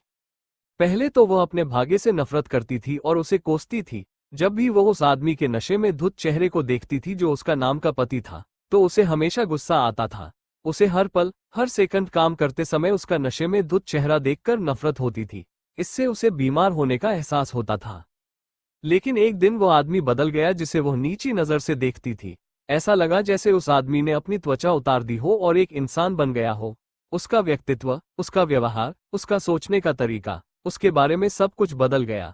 हालांकि उसका चेहरा वही था, लेकिन उसका व्यक्तित्व पूरी तरह बदल गया था।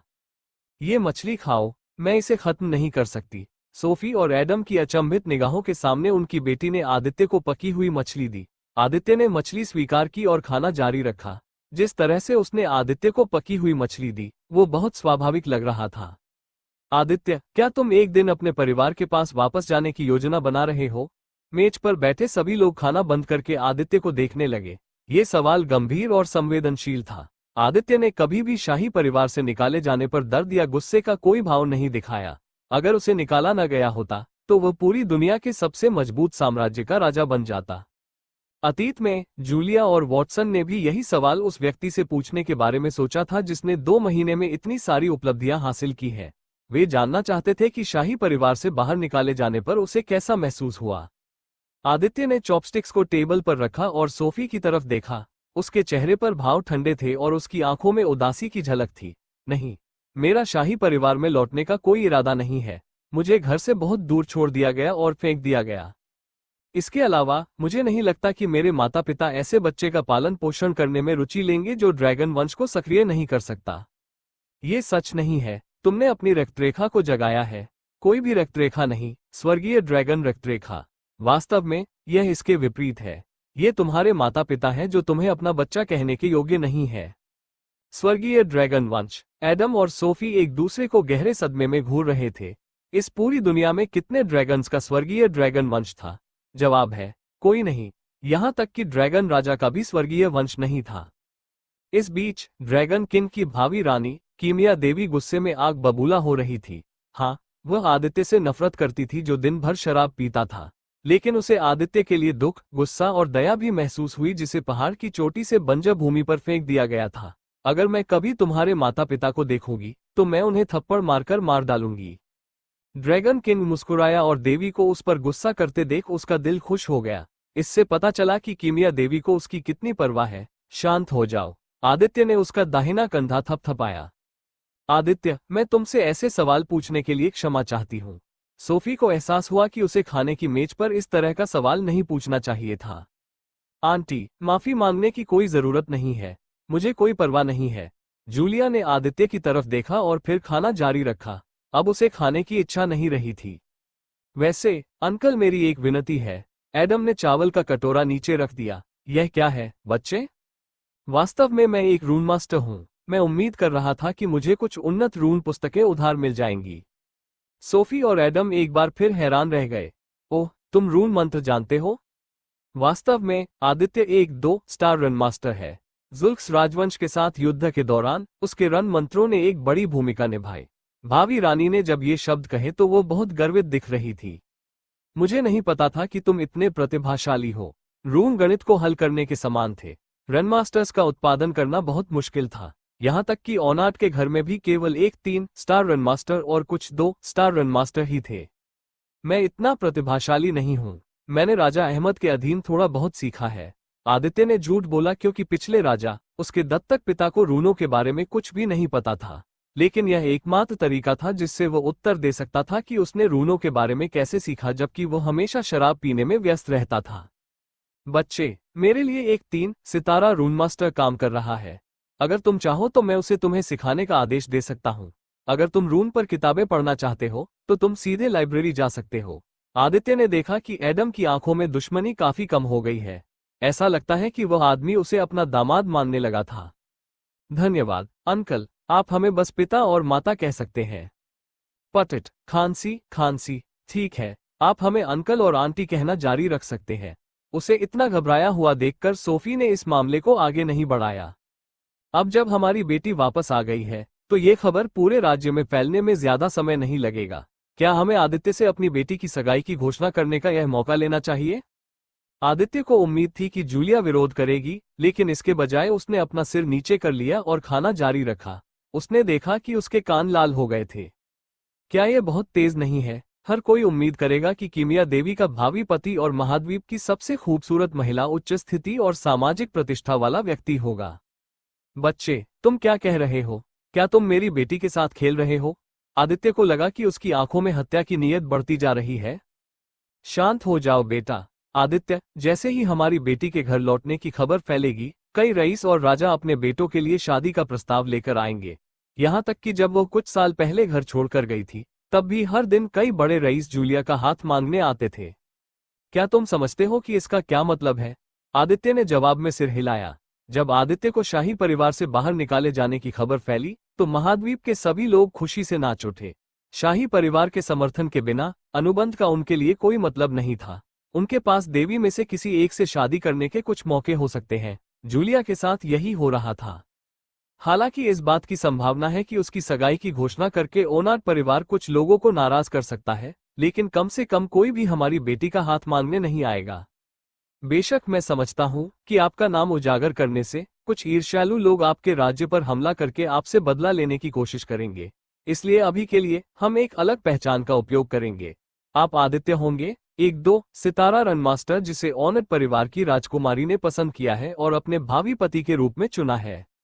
आदित्य के पास किसी चीज की कमी नहीं थी। उसके पास स्वर्गीय ड्रैगन वंश था, जिसका मतलब था कि अगर उसे समय दिया गया तो वह दूर भविष्य में 7वें क्रम तक पहुंच जाएगा। स्वर्गीय ड्रैगन वंश होने के अलावा जिस तरह से वह अपने राज्य का विकास कर रहा था, वो बहुत जल्द ही स्टारिन साम्राज्य पूरे महाद्वीप पर सबसे बड़ा और सबसे मजबूत साम्राज्य बन जाएगा। दूसरों को लग सकता है कि आदित्य योग्य नहीं था, लेकिन सोफी और एडम की नज़र में वो दुनिया का सबसे योग्य व्यक्ति था। सबसे महत्वपूर्ण बात यह है कि उनकी बेटी भी अपने मंगेतर से प्यार करती थी। यही सबसे बड़ी वजह थी कि सोफी और एडम ने उसे स्वीकार कर लिया, भले ही वो नहीं चाहता था। ये बिल्कुल सही है। आधे महीने में जूलिया का जन्मदिन भी आने वाला है। मुझे लगता है कि आदित्य को उसके मंगेतर के रूप में पेश करने का ये बिल्कुल सही समय होगा। एडम ने सिर हिलाया। हालांकि वह ये स्वीकार नहीं करना चाहता था, लेकिन ड्यूक और रईसों के उन घटिया बेटों की तुलना में आदित्य का चरित्र 100 गुना बेहतर था।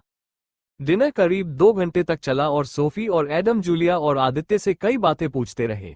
जैसे जैसे समय बीतता गया, आदित्य ने पाया कि एडम की उसके प्रति दुश्मनी भी कम होती जा रही थी, जो एक अच्छी बात थी। बच्चे, अगर तुम एक रूम मास्टर से सीखना चाहते हो तो बेहतर होगा कि तुम सुबह जल्दी उठो। शुभ रात्रि आदित्य। शुभ रात्रि आंटी। माँ, मैं अपनी प्रयोगशाला की देखभाल करने जा रही हूँ। जूलिया कुछ सालों से घर से दूर थी। वो अपनी प्रयोगशाला की हालत देखने के लिए बेताब थी। जरूर, लेकिन देर तक मत जागना। जूलिया अपनी प्रयोगशाला में चली गई। आदित्य अपने बेडरूम में लौट आया और पजामा पहनकर लेट गया। 15 दिन से पहले मुझे तीसरे क्रम तक पहुंचना होगा।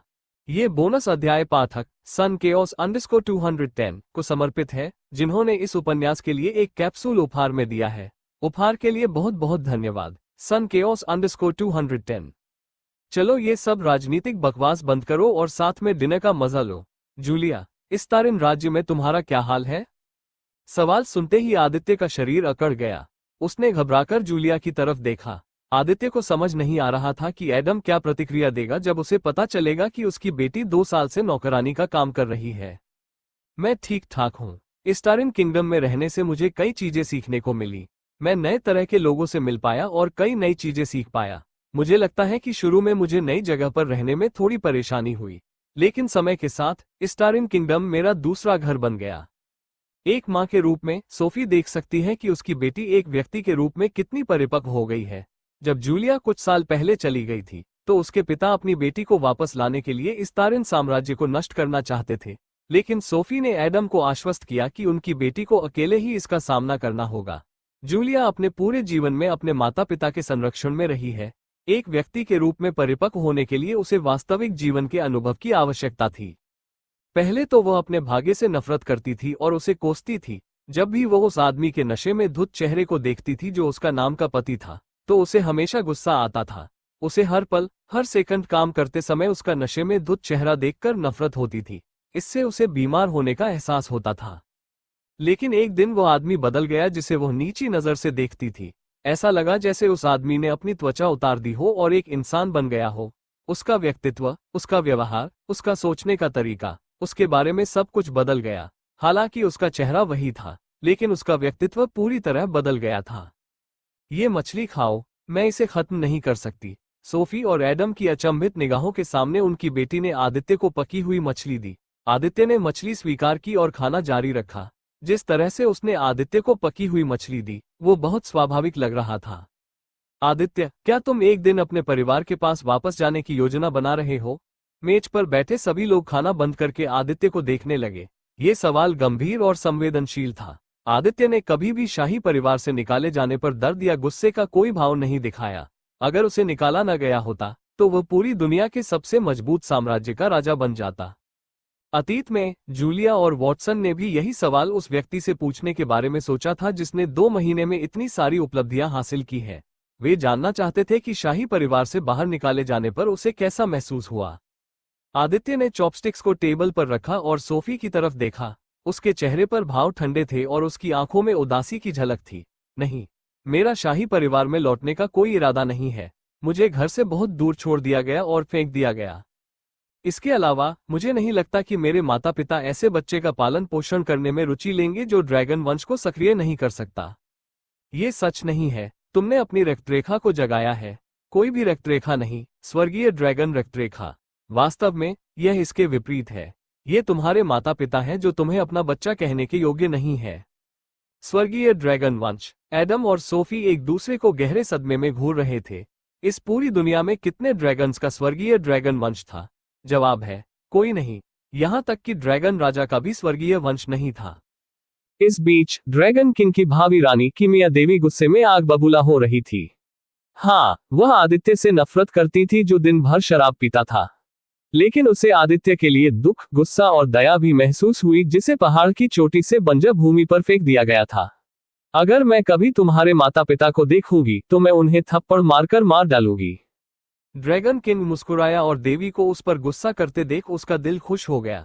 इससे पता चला कि किमिया देवी को उसकी कितनी परवाह है। शांत हो जाओ। आदित्य ने उसका दाहिना कंधा थपथपाया। आदित्य, मैं तुमसे ऐसे सवाल पूछने के लिए क्षमा चाहती हूँ। सोफी को एहसास हुआ कि उसे खाने की मेज पर इस तरह का सवाल नहीं पूछना चाहिए था। आंटी, माफी मांगने की कोई जरूरत नहीं है, मुझे कोई परवाह नहीं है। जूलिया ने आदित्य की तरफ देखा और फिर खाना जारी रखा। अब उसे खाने की इच्छा नहीं रही थी। वैसे अंकल, मेरी एक विनती है। एडम ने चावल का कटोरा नीचे रख दिया। यह क्या है बच्चे? वास्तव में मैं एक रून मास्टर हूँ। मैं उम्मीद कर रहा था कि मुझे कुछ उन्नत रून पुस्तकें उधार मिल जाएंगी। सोफी और एडम एक बार फिर हैरान रह गए। ओह, तुम रून मंत्र जानते हो? वास्तव में आदित्य एक 2 स्टार रन मास्टर है। जुल्क्स राजवंश के साथ युद्ध के दौरान उसके रन मंत्रों ने एक बड़ी भूमिका निभाई। भावी रानी ने जब ये शब्द कहे तो वो बहुत गर्वित दिख रही थी। मुझे नहीं पता था कि तुम इतने प्रतिभाशाली हो। रून गणित को हल करने के समान थे। रन मास्टर्स का उत्पादन करना बहुत मुश्किल था। यहाँ तक कि ओनाट के घर में भी केवल एक 3 स्टार रन मास्टर और कुछ 2 स्टार रन मास्टर ही थे। मैं इतना प्रतिभाशाली नहीं हूँ। मैंने राजा अहमद के अधीन थोड़ा बहुत सीखा है। आदित्य ने झूठ बोला क्योंकि पिछले राजा, उसके दत्तक पिता को रूनों के बारे में कुछ भी नहीं पता था। लेकिन यह एकमात्र तरीका था जिससे वो उत्तर दे सकता था कि उसने रूनों के बारे में कैसे सीखा, जबकि वो हमेशा शराब पीने में व्यस्त रहता था। बच्चे, मेरे लिए एक 3 सितारा रून मास्टर काम कर रहा है। अगर तुम चाहो तो मैं उसे तुम्हें सिखाने का आदेश दे सकता हूँ। अगर तुम रून पर किताबें पढ़ना चाहते हो तो तुम सीधे लाइब्रेरी जा सकते हो। आदित्य ने देखा कि एडम की आंखों में दुश्मनी काफी कम हो गई है। ऐसा लगता है कि वह आदमी उसे अपना दामाद मानने लगा था। धन्यवाद अंकल, आप हमें बस पिता और माता कह सकते हैं। पटिट, खांसी खांसी। ठीक है, आप हमें अंकल और आंटी कहना जारी रख सकते हैं। उसे इतना घबराया हुआ देखकर सोफी ने इस मामले को आगे नहीं बढ़ाया। अब जब हमारी बेटी वापस आ गई है तो ये खबर पूरे राज्य में फैलने में ज्यादा समय नहीं लगेगा। क्या हमें आदित्य से अपनी बेटी की सगाई की घोषणा करने का यह मौका लेना चाहिए? आदित्य को उम्मीद थी कि जूलिया विरोध करेगी, लेकिन इसके बजाय उसने अपना सिर नीचे कर लिया और खाना जारी रखा। उसने देखा कि उसके कान लाल हो गए थे। क्या यह बहुत तेज नहीं है? हर कोई उम्मीद करेगा कि किमिया देवी का भावी पति और महाद्वीप की सबसे खूबसूरत महिला उच्च स्थिति और सामाजिक प्रतिष्ठा वाला व्यक्ति होगा। बच्चे, तुम क्या कह रहे हो? क्या तुम मेरी बेटी के साथ खेल रहे हो? आदित्य को लगा कि उसकी आंखों में हत्या की नीयत बढ़ती जा रही है। शांत हो जाओ बेटा। आदित्य, जैसे ही हमारी बेटी के घर लौटने की खबर फैलेगी, कई रईस और राजा अपने बेटों के लिए शादी का प्रस्ताव लेकर आएंगे। यहाँ तक कि जब वो कुछ साल पहले घर छोड़कर गई थी, तब भी हर दिन कई बड़े रईस जूलिया का हाथ मांगने आते थे। क्या तुम समझते हो कि इसका क्या मतलब है? आदित्य ने जवाब में सिर हिलाया। जब आदित्य को शाही परिवार से बाहर निकाले जाने की खबर फैली तो महाद्वीप के सभी लोग खुशी से नाच उठे। शाही परिवार के समर्थन के बिना अनुबंध का उनके लिए कोई मतलब नहीं था। उनके पास देवी में से किसी एक से शादी करने के कुछ मौके हो सकते हैं। जूलिया के साथ यही हो रहा था। हालांकि इस बात की संभावना है कि उसकी सगाई की घोषणा करके ओनाट परिवार कुछ लोगों को नाराज कर सकता है, लेकिन कम से कम कोई भी हमारी बेटी का हाथ मांगने नहीं आएगा। बेशक मैं समझता हूँ कि आपका नाम उजागर करने से कुछ ईर्ष्यालु लोग आपके राज्य पर हमला करके आपसे बदला लेने की कोशिश करेंगे। इसलिए अभी के लिए हम एक अलग पहचान का उपयोग करेंगे। आप आदित्य होंगे, एक 2 सितारा रन मास्टर जिसे ओनट परिवार की राजकुमारी ने पसंद किया है और अपने भावी पति के रूप में चुना है। आदित्य के पास किसी चीज की कमी नहीं थी। उसके पास स्वर्गीय ड्रैगन वंश था, जिसका मतलब था कि अगर उसे समय दिया गया तो वह दूर भविष्य में 7वें क्रम तक पहुंच जाएगा। स्वर्गीय ड्रैगन वंश होने के अलावा जिस तरह से वह अपने राज्य का विकास कर रहा था, वो बहुत जल्द ही स्टारिन साम्राज्य पूरे महाद्वीप पर सबसे बड़ा और सबसे मजबूत साम्राज्य बन जाएगा। दूसरों को लग सकता है कि आदित्य योग्य नहीं था, लेकिन सोफी और एडम की नज़र में वो दुनिया का सबसे योग्य व्यक्ति था। सबसे महत्वपूर्ण बात यह है कि उनकी बेटी भी अपने मंगेतर से प्यार करती थी। यही सबसे बड़ी वजह थी कि सोफी और एडम ने उसे स्वीकार कर लिया, भले ही वो नहीं चाहता था। ये बिल्कुल सही है। आधे महीने में जूलिया का जन्मदिन भी आने वाला है। मुझे लगता है कि आदित्य को उसके मंगेतर के रूप में पेश करने का ये बिल्कुल सही समय होगा। एडम ने सिर हिलाया। हालांकि वह ये स्वीकार नहीं करना चाहता था, लेकिन ड्यूक और रईसों के उन घटिया बेटों की तुलना में आदित्य का चरित्र 100 गुना बेहतर था। डिनर करीब 2 घंटे तक चला और सोफी और एडम जूलिया और आदित्य से कई बातें पूछते रहे। जैसे जैसे समय बीतता गया, आदित्य ने पाया कि एडम की उसके प्रति दुश्मनी भी कम होती जा रही थी, जो एक अच्छी बात थी। बच्चे, अगर तुम एक रून मास्टर से सीखना चाहते हो तो बेहतर होगा कि तुम सुबह जल्दी उठो। शुभ रात्रि आदित्य। शुभ रात्रि आंटी। माँ, मैं अपनी प्रयोगशाला की देखभाल करने जा रही हूँ। जूलिया कुछ सालों से घर से दूर थी। वो अपनी प्रयोगशाला की हालत देखने के लिए बेताब थी। जरूर, लेकिन देर तक मत जागना। जूलिया अपनी प्रयोगशाला में चली गई। आदित्य अपने बेडरूम में लौट आया और पजामा पहनकर लेट गया। 15 दिन से पहले मुझे तीसरे क्रम तक पहुंचना होगा। ये बोनस अध्याय पाठक जेको 323 को समर्पित है, जिन्होंने इस उपन्यास को ड्रैगन उपहार में दिया है। उपहार के लिए बहुत बहुत धन्यवाद जेको 323। वाल्टर की घबराई और चिंतित निगाहों के सामने आदित्य और एडी एक दूसरे के सामने खड़े थे। सैनिकों ने भी मुकाबला करना बंद कर दिया और सर एडी और आदित्य को लड़ने के लिए जगह देने के लिए पीछे हट गए। क्या तुम तैयार हो? एडी ने पूछा और उसकी आंखों में हत्या की मंशा झलक रही थी। वह आदित्य को बुरी तरह पीटने के लिए बेताब था। हाँ, मैं तैयार हूँ। सभी की चौंका देने वाली निगाहों के सामने आदित्य की दोनों भुजाएं ड्रैगन के पंजों में बदल गईं। उसकी भुजाएं लाल लाल रंग के तराजू से ढकी हुई थीं, जो एक अनोखी चमक लिए हुए थे। उसकी उंगलियां ड्रैगन में बदल गई तीखे और लंबे ड्रैगन के पंजे। उसकी दोनों भुजाएं लाल रंग की रोशनी में चमक रही थीं। तो वह एक ड्रैगन है। एडी और अन्य लोगों को एहसास हुआ कि राजकुमारी का भावी पति वास्तव में एक ड्रैगन है। यहाँ तक कि वाल्टर भी बहुत हैरान था। उसे नहीं पता था कि आदित्य एक ड्रैगन है। वो किस तरह का ड्रैगन है? उसने अपने वंश को इस हद तक दबा दिया कि मुझे लगा कि वह एक इंसान है। वाल्टर ने आश्चर्य से उसकी भुजाओं को देखा। हर ड्रैगन में अपनी वंशावली को दबाने की शक्ति नहीं थी। यहाँ तक कि शुरुआती फोर्थ ऑर्डर एडी भी आदित्य की वंशावली को नहीं समझ सका, भले ही वो उससे कुछ ही मीटर की दूरी पर था। सभी की हैरान निगाहों को अनदेखा करते हुए आदित्य ने अपनी पीक 2 स्टार तलवार निकाली, जिसे उसने रूनों से मंत्रमुग्ध कर दिया था। मैं तैयार हूँ। बूम! एडी और आदित्य के एक दूसरे पर हमला करने से उनके नीचे की जमीन टुकड़ों में बिखर गई। झनकार! सभी ने तलवार और बड़ी तलवार के टकराने की आवाज सुनी। खनक खनक! कुछ झड़पों के बाद दोनों पीछे हट गए और दूसरे पक्ष के हमले का इंतजार करने लगे। एडी थोड़ा प्रभावित हुआ। हालांकि उसने अपनी गति को दूसरे क्रम के मध्य तक सीमित कर लिया, लेकिन उसने अपनी ताकत का इस्तेमाल करने में कोई कसर नहीं छोड़ी। उसका हर वार तीसरे क्रम के शुरुआती खिलाड़ी को मारने के लिए पर्याप्त था। फिर भी आदित्य बिना किसी चोट के बचाव करने में कामयाब रहा। आदित्य ने एडी को घूरकर देखा। उसे लगा कि उसकी भुजाएं सुन्न हो रही है। महान तलवार का हर वार इतनी ताकतवर थी कि तीसरे दर्जे के सैनिक को भी उससे बचाव करने में परेशानी होती। अगर उसने अपनी भुजाओं को ड्रैगन के पंजों में नहीं बदला होता, तो उनके टकराव की शॉकवेव से उसकी भुजाओं की हड्डियां टूट जाती या नहीं। दरार! ट्रेनिंग ग्राउंड पर मौजूद सभी लोगों ने आदित्य के शरीर से बिजली चमकने की आवाज सुनी। जब उन्होंने उसके शरीर को ध्यान से देखा, तो पाया कि उसके शरीर के चारों ओर गहरे नीले रंग की बिजली चमक रही थी। हर बीतते सेकंड के साथ उसके शरीर के चारों ओर नीली बिजली चमकती जा रही थी।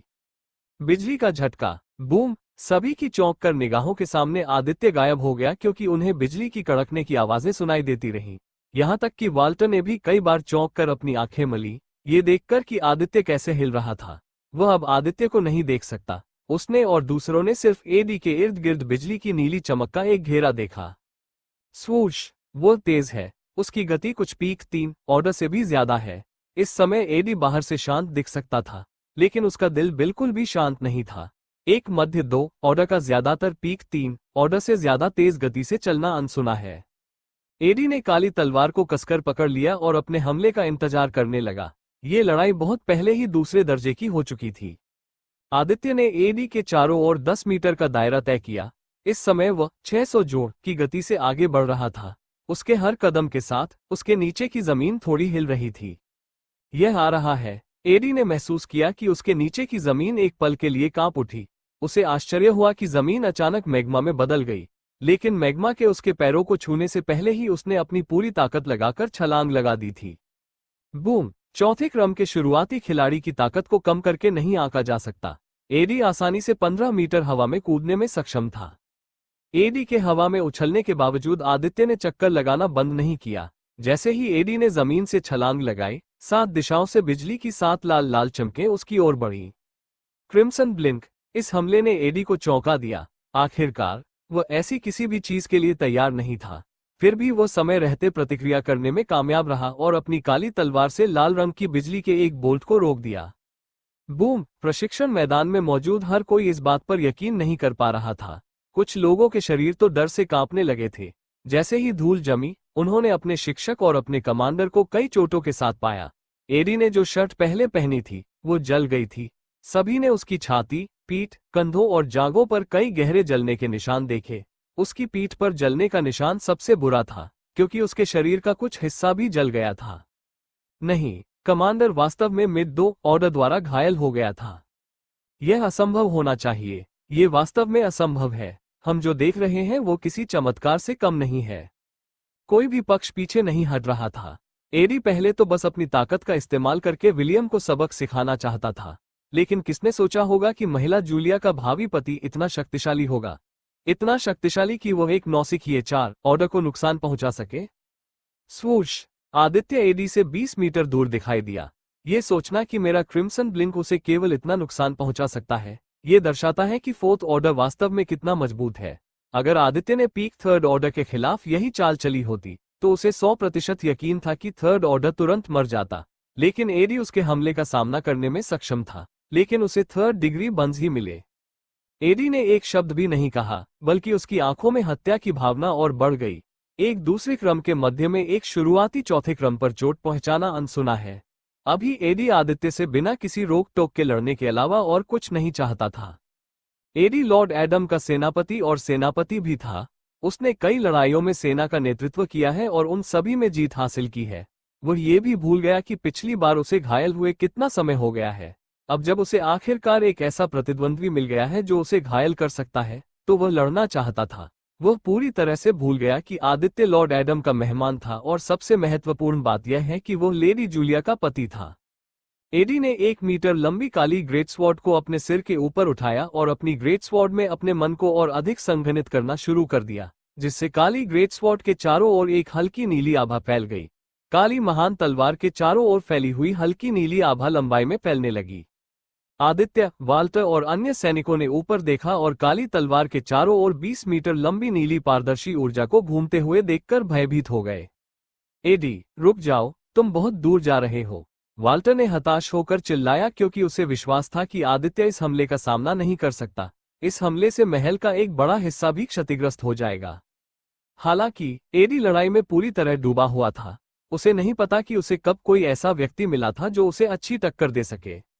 महान विपत्ति / यदि वाल्टर में ताकत होती, शक्ति होती, चपलता होती, तो वह आदित्य को इस भयानक हमले से बचाने के लिए दौड़ पड़ता। आदित्य पर बिजली की गति से हमला हुआ। बूम! एक तेज गड़गड़ाहट की आवाज ने अपोगेल के पूरे शहर को हिलाकर रख दिया।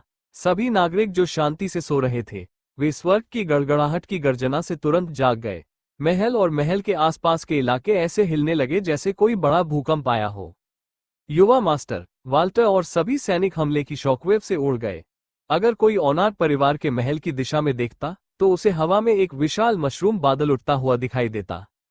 स्वर्ग की गर्जना ने जूलिया, जैक, एडम और उसकी पत्नी सोफी को भी उनकी नींद से जगा दिया। क्या किसी ने हमारे महल पर हमला किया है? एडम तुरंत अपने कमरे से बाहर भागा, जबकि सोफी और जूलिया ने जल्दी से अपने पजामा बदले और फिर अपने कमरों से बाहर भागे। इस बीच 5 किलोमीटर तक फैला पूरा प्रशिक्षण मैदान और महल का एक बड़ा हिस्सा हमले में नष्ट हो गया। किनारे पर खड़े सभी सैनिक शॉकवेव जैसे पत्तों के विस्फोट से उड़ गए। एकमात्र व्यक्ति जो अभी भी शॉकवेव के बीच में खड़ा था, वो एडी खुद था। धूल और कंकड़ चारों ओर उड़ रहे थे, जिससे उसके लिए कुछ भी देखना मुश्किल हो रहा था। वो बस स्थिर खड़ा था, क्योंकि वो अभी भी महसूस कर सकता था कि आदित्य अभी भी जीवित है। यहाँ क्या हुआ? एडम, सोफी, जूलिया और उसका छोटा भाई जैक प्रशिक्षण मैदान के पास पहुंचे। उन्होंने सिर्फ धूल ही देखी जो हर जगह उड़ रही थी। धूल की वजह से कोई भी यह नहीं देख पा रहा था कि अभी क्या हुआ था। वाल्टर, सोफी ने देखा कि वाल्टर दीवार के पास लेटा हुआ है। उसका चेहरा पीला पड़ गया था। सोफी दौड़कर वाल्टर के पास गई और जल्दी से उसे उपचार की औषधि पिलाए। खांसी, वाल्टर ने खांसते हुए मुंह से खून बाहर निकाला। यहाँ क्या हुआ? एडम ने अपनी हत्या की मंशा को मुश्किल से रोकते हुए पूछा। उसे बिना किसी कारण के जंगली शेर के रूप में जाना जाता है। यहाँ तक कि सम्राट में भी इतनी हिम्मत नहीं है कि वो सीधे उसके महल पर हमला कर सके। खांसी, युवा मास्टर और एडी। इससे पहले कि वाल्टर बाकी वाक्य पूरा कर पाता, वो बेहोश हो गया और जमीन पर गिर पड़ा। लेकिन इन 3 शब्दों से सभी को तुरंत समझ आ गया कि क्या हो रहा है। जूलिया का चेहरा पीला पड़ गया और उसका शरीर डर से कांपने लगा।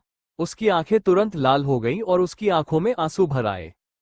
सभी स्वर्ण टिकटों के लिए धन्यवाद। ये बोनस अध्याय पाठक डोनट वॉच में 1 को समर्पित है, जिन्होंने इस उपन्यास को ड्रैगन उपहार में दिया है। उपहार के लिए बहुत बहुत धन्यवाद। डोनट वॉच में 1। लेकिन इन 3 शब्दों से सभी को तुरंत समझ आ गया कि क्या हो रहा है। जूलिया का चेहरा पीला पड़ गया और उसका शरीर डर से कांपने लगा। उसकी आंखें तुरंत लाल हो गईं और उसकी आंखों में आंसू भर आए। जूलिया को अचानक लगा कि उसका सिर भारी हो रहा है। अगर सोफी ने उसके शरीर को सहारा न दिया होता तो वह लगभग गिर जाती। बेटी चिंता नहीं करेगी। लेकिन आदित्य, जूलिया का गला रुंध गया।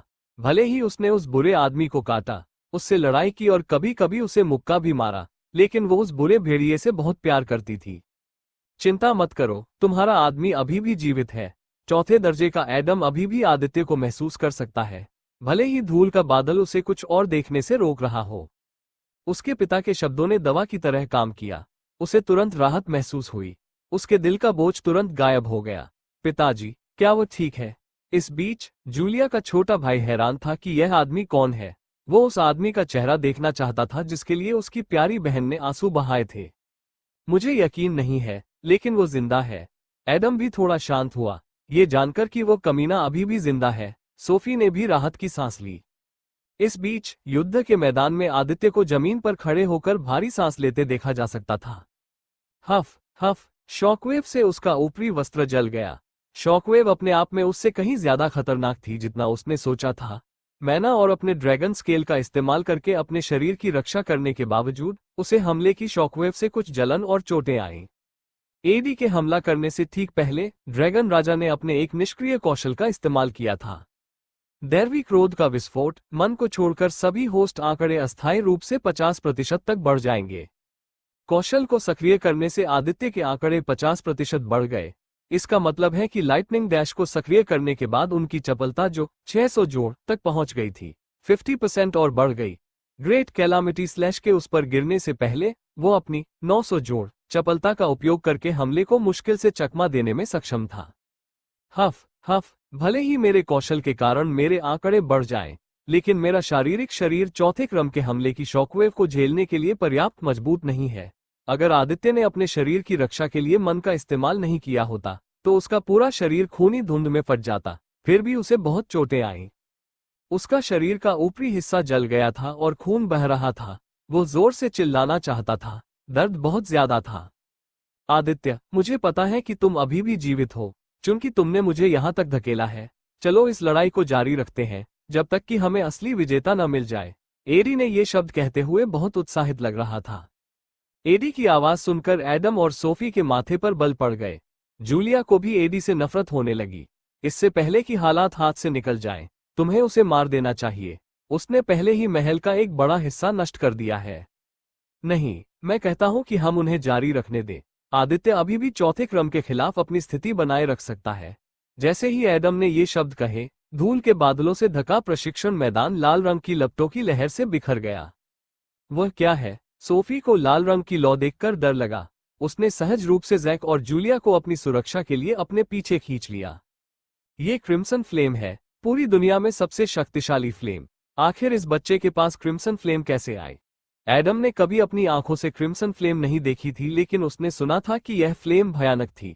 फ्लेम का तापमान मैग्मा के तापमान से भी ज्यादा था। आदित्य से 50 मीटर दूर खड़े एडी ने हवा में लाल आग की लहर उठती देखी। हा, यही तो मैं बात कर रहा हूं। एडी के चेहरे पर अब वो शांत भाव नहीं था। वो हंसा और पागलों की तरह व्यवहार करने लगा। एडम के अधीन प्रशिक्षित होने के कारण एडी भी युद्ध में पागल था। एडी ने अपनी दाहिनी हथेली बंद की और मुट्ठी बनाई। फिर उसने अपनी सारी मैना को अपनी दाहिनी मुट्ठी में समेटा और जमीन पर मुक्का मारा, जो अब एक विशाल गड्ढा बन गया था। पिछले विस्फोट ने पूरे प्रशिक्षण मैदान को 500 मीटर से अधिक गहरे एक विशाल गड्ढे में बदल दिया था। धमाका। माँ, यह क्या है? जैक एडी के पीछे उठ रही पानी की लहर से स्पष्ट रूप से भयभीत था। वो कमीना यहाँ इस तरह का हमला क्यों कर रहा है? हालांकि एडम ने ये शब्द गुस्से में कहे थे, लेकिन वो यह महसूस करने में विफल रहा कि उसके चेहरे पर एक उत्साहित मुस्कान भी दिख रही थी। वो बस ये देखने के लिए इंतजार नहीं कर सकता था कि आदित्य कितना शक्तिशाली है। महान सुनामी। बूम। सिर्फ 5 सेकंड में एडी के पीछे पानी की एक बड़ी लहर बन गई। आदित्य, इस हमले में तुम्हें अपना सब कुछ झोंक देना चाहिए, नहीं तो तुम मर जाओगे। एडी पानी के ऊपर खड़ा था। सुनामी की ऊंचाई 30 मीटर थी, जो पूरे महल से भी अधिक थी, तथा चौड़ाई 100 मीटर थी। एडम का चेहरा बदल गया क्योंकि उसने जल्दी से अपने मन का इस्तेमाल उन सैनिकों को बचाने के लिए किया जो पहले से ही पिछले विस्फोट से बेहोश हो चुके थे। कुछ सैनिक जो पास खड़े थे, वे शॉकवेव से तुरंत मर गए, जबकि उनमें से अधिकांश गंभीर रूप से जल गए। सोफी, बच्चों की रक्षा करो। सोफी ने सिर हिलाया और उनके चारों ओर एक सफेद मैना बैरियर भी बनाया। जूलिया ने भी अपनी शक्ति का इस्तेमाल करके मैना बैरियर की एक और अतिरिक्त परत बनाई, जबकि जैक सिकुड़ गया और अपनी मां की टांगों के पीछे छिप गया। ये क्रिम्सन किंग कभी भी लड़ाई से पीछे नहीं हटेगा। आदित्य की पीठ पर 2 जोड़ी लाल क्रिम्सन पंख दिखाई दिए। वो क्रिम्सन ब्लेज का इस्तेमाल करते हुए जमीन से 30 मीटर ऊपर उड़ गया। टकराना, जमीन को चीरते हुए लाल रंग की लपटें हवा में उठने लगी। लाल रंग की लपटें 30 मीटर बड़ी और 50 मीटर चौड़ी थीं। लपटों के उच्च तापमान के कारण ही महल जलने लगा। हालांकि एडम और उसका परिवार आदित्य से लगभग 1.9 किलोमीटर दूर खड़ा था, फिर भी वे उन लाल लपटों के भयानक तापमान को महसूस कर सकते थे। बूम! प्रकृति की 2 महान शक्तियों में टकराव हुआ। जब सुनामी ने क्रिम्सन फ्लेम को मारा, तो सभी ने देखा कि क्रिम्सन फ्लेम का तापमान इतना अधिक था कि एक बार छूने से ही पानी वाष्पित होकर धुंध में बदल रहा था। यद्यपि एडी ने आदित्य की ज्वालाओं पर काबू पाने और उसे हराने की कोशिश की, लेकिन उसका सबसे बड़ा हमला धुंध में बदल गया, जिसने महल और प्रशिक्षण मैदान के साथ साथ आधे शहर को तुरंत ढक लिया। हफ हफ, मेरे पास मैना नहीं है। गड्ढे के बीच में 500 मीटर की गहराई पर खड़े होकर एडी ने क्रिम्सन लॉ को देखा, जो अभी भी पहले जैसी ही दिख रही थी। अगर वो किसी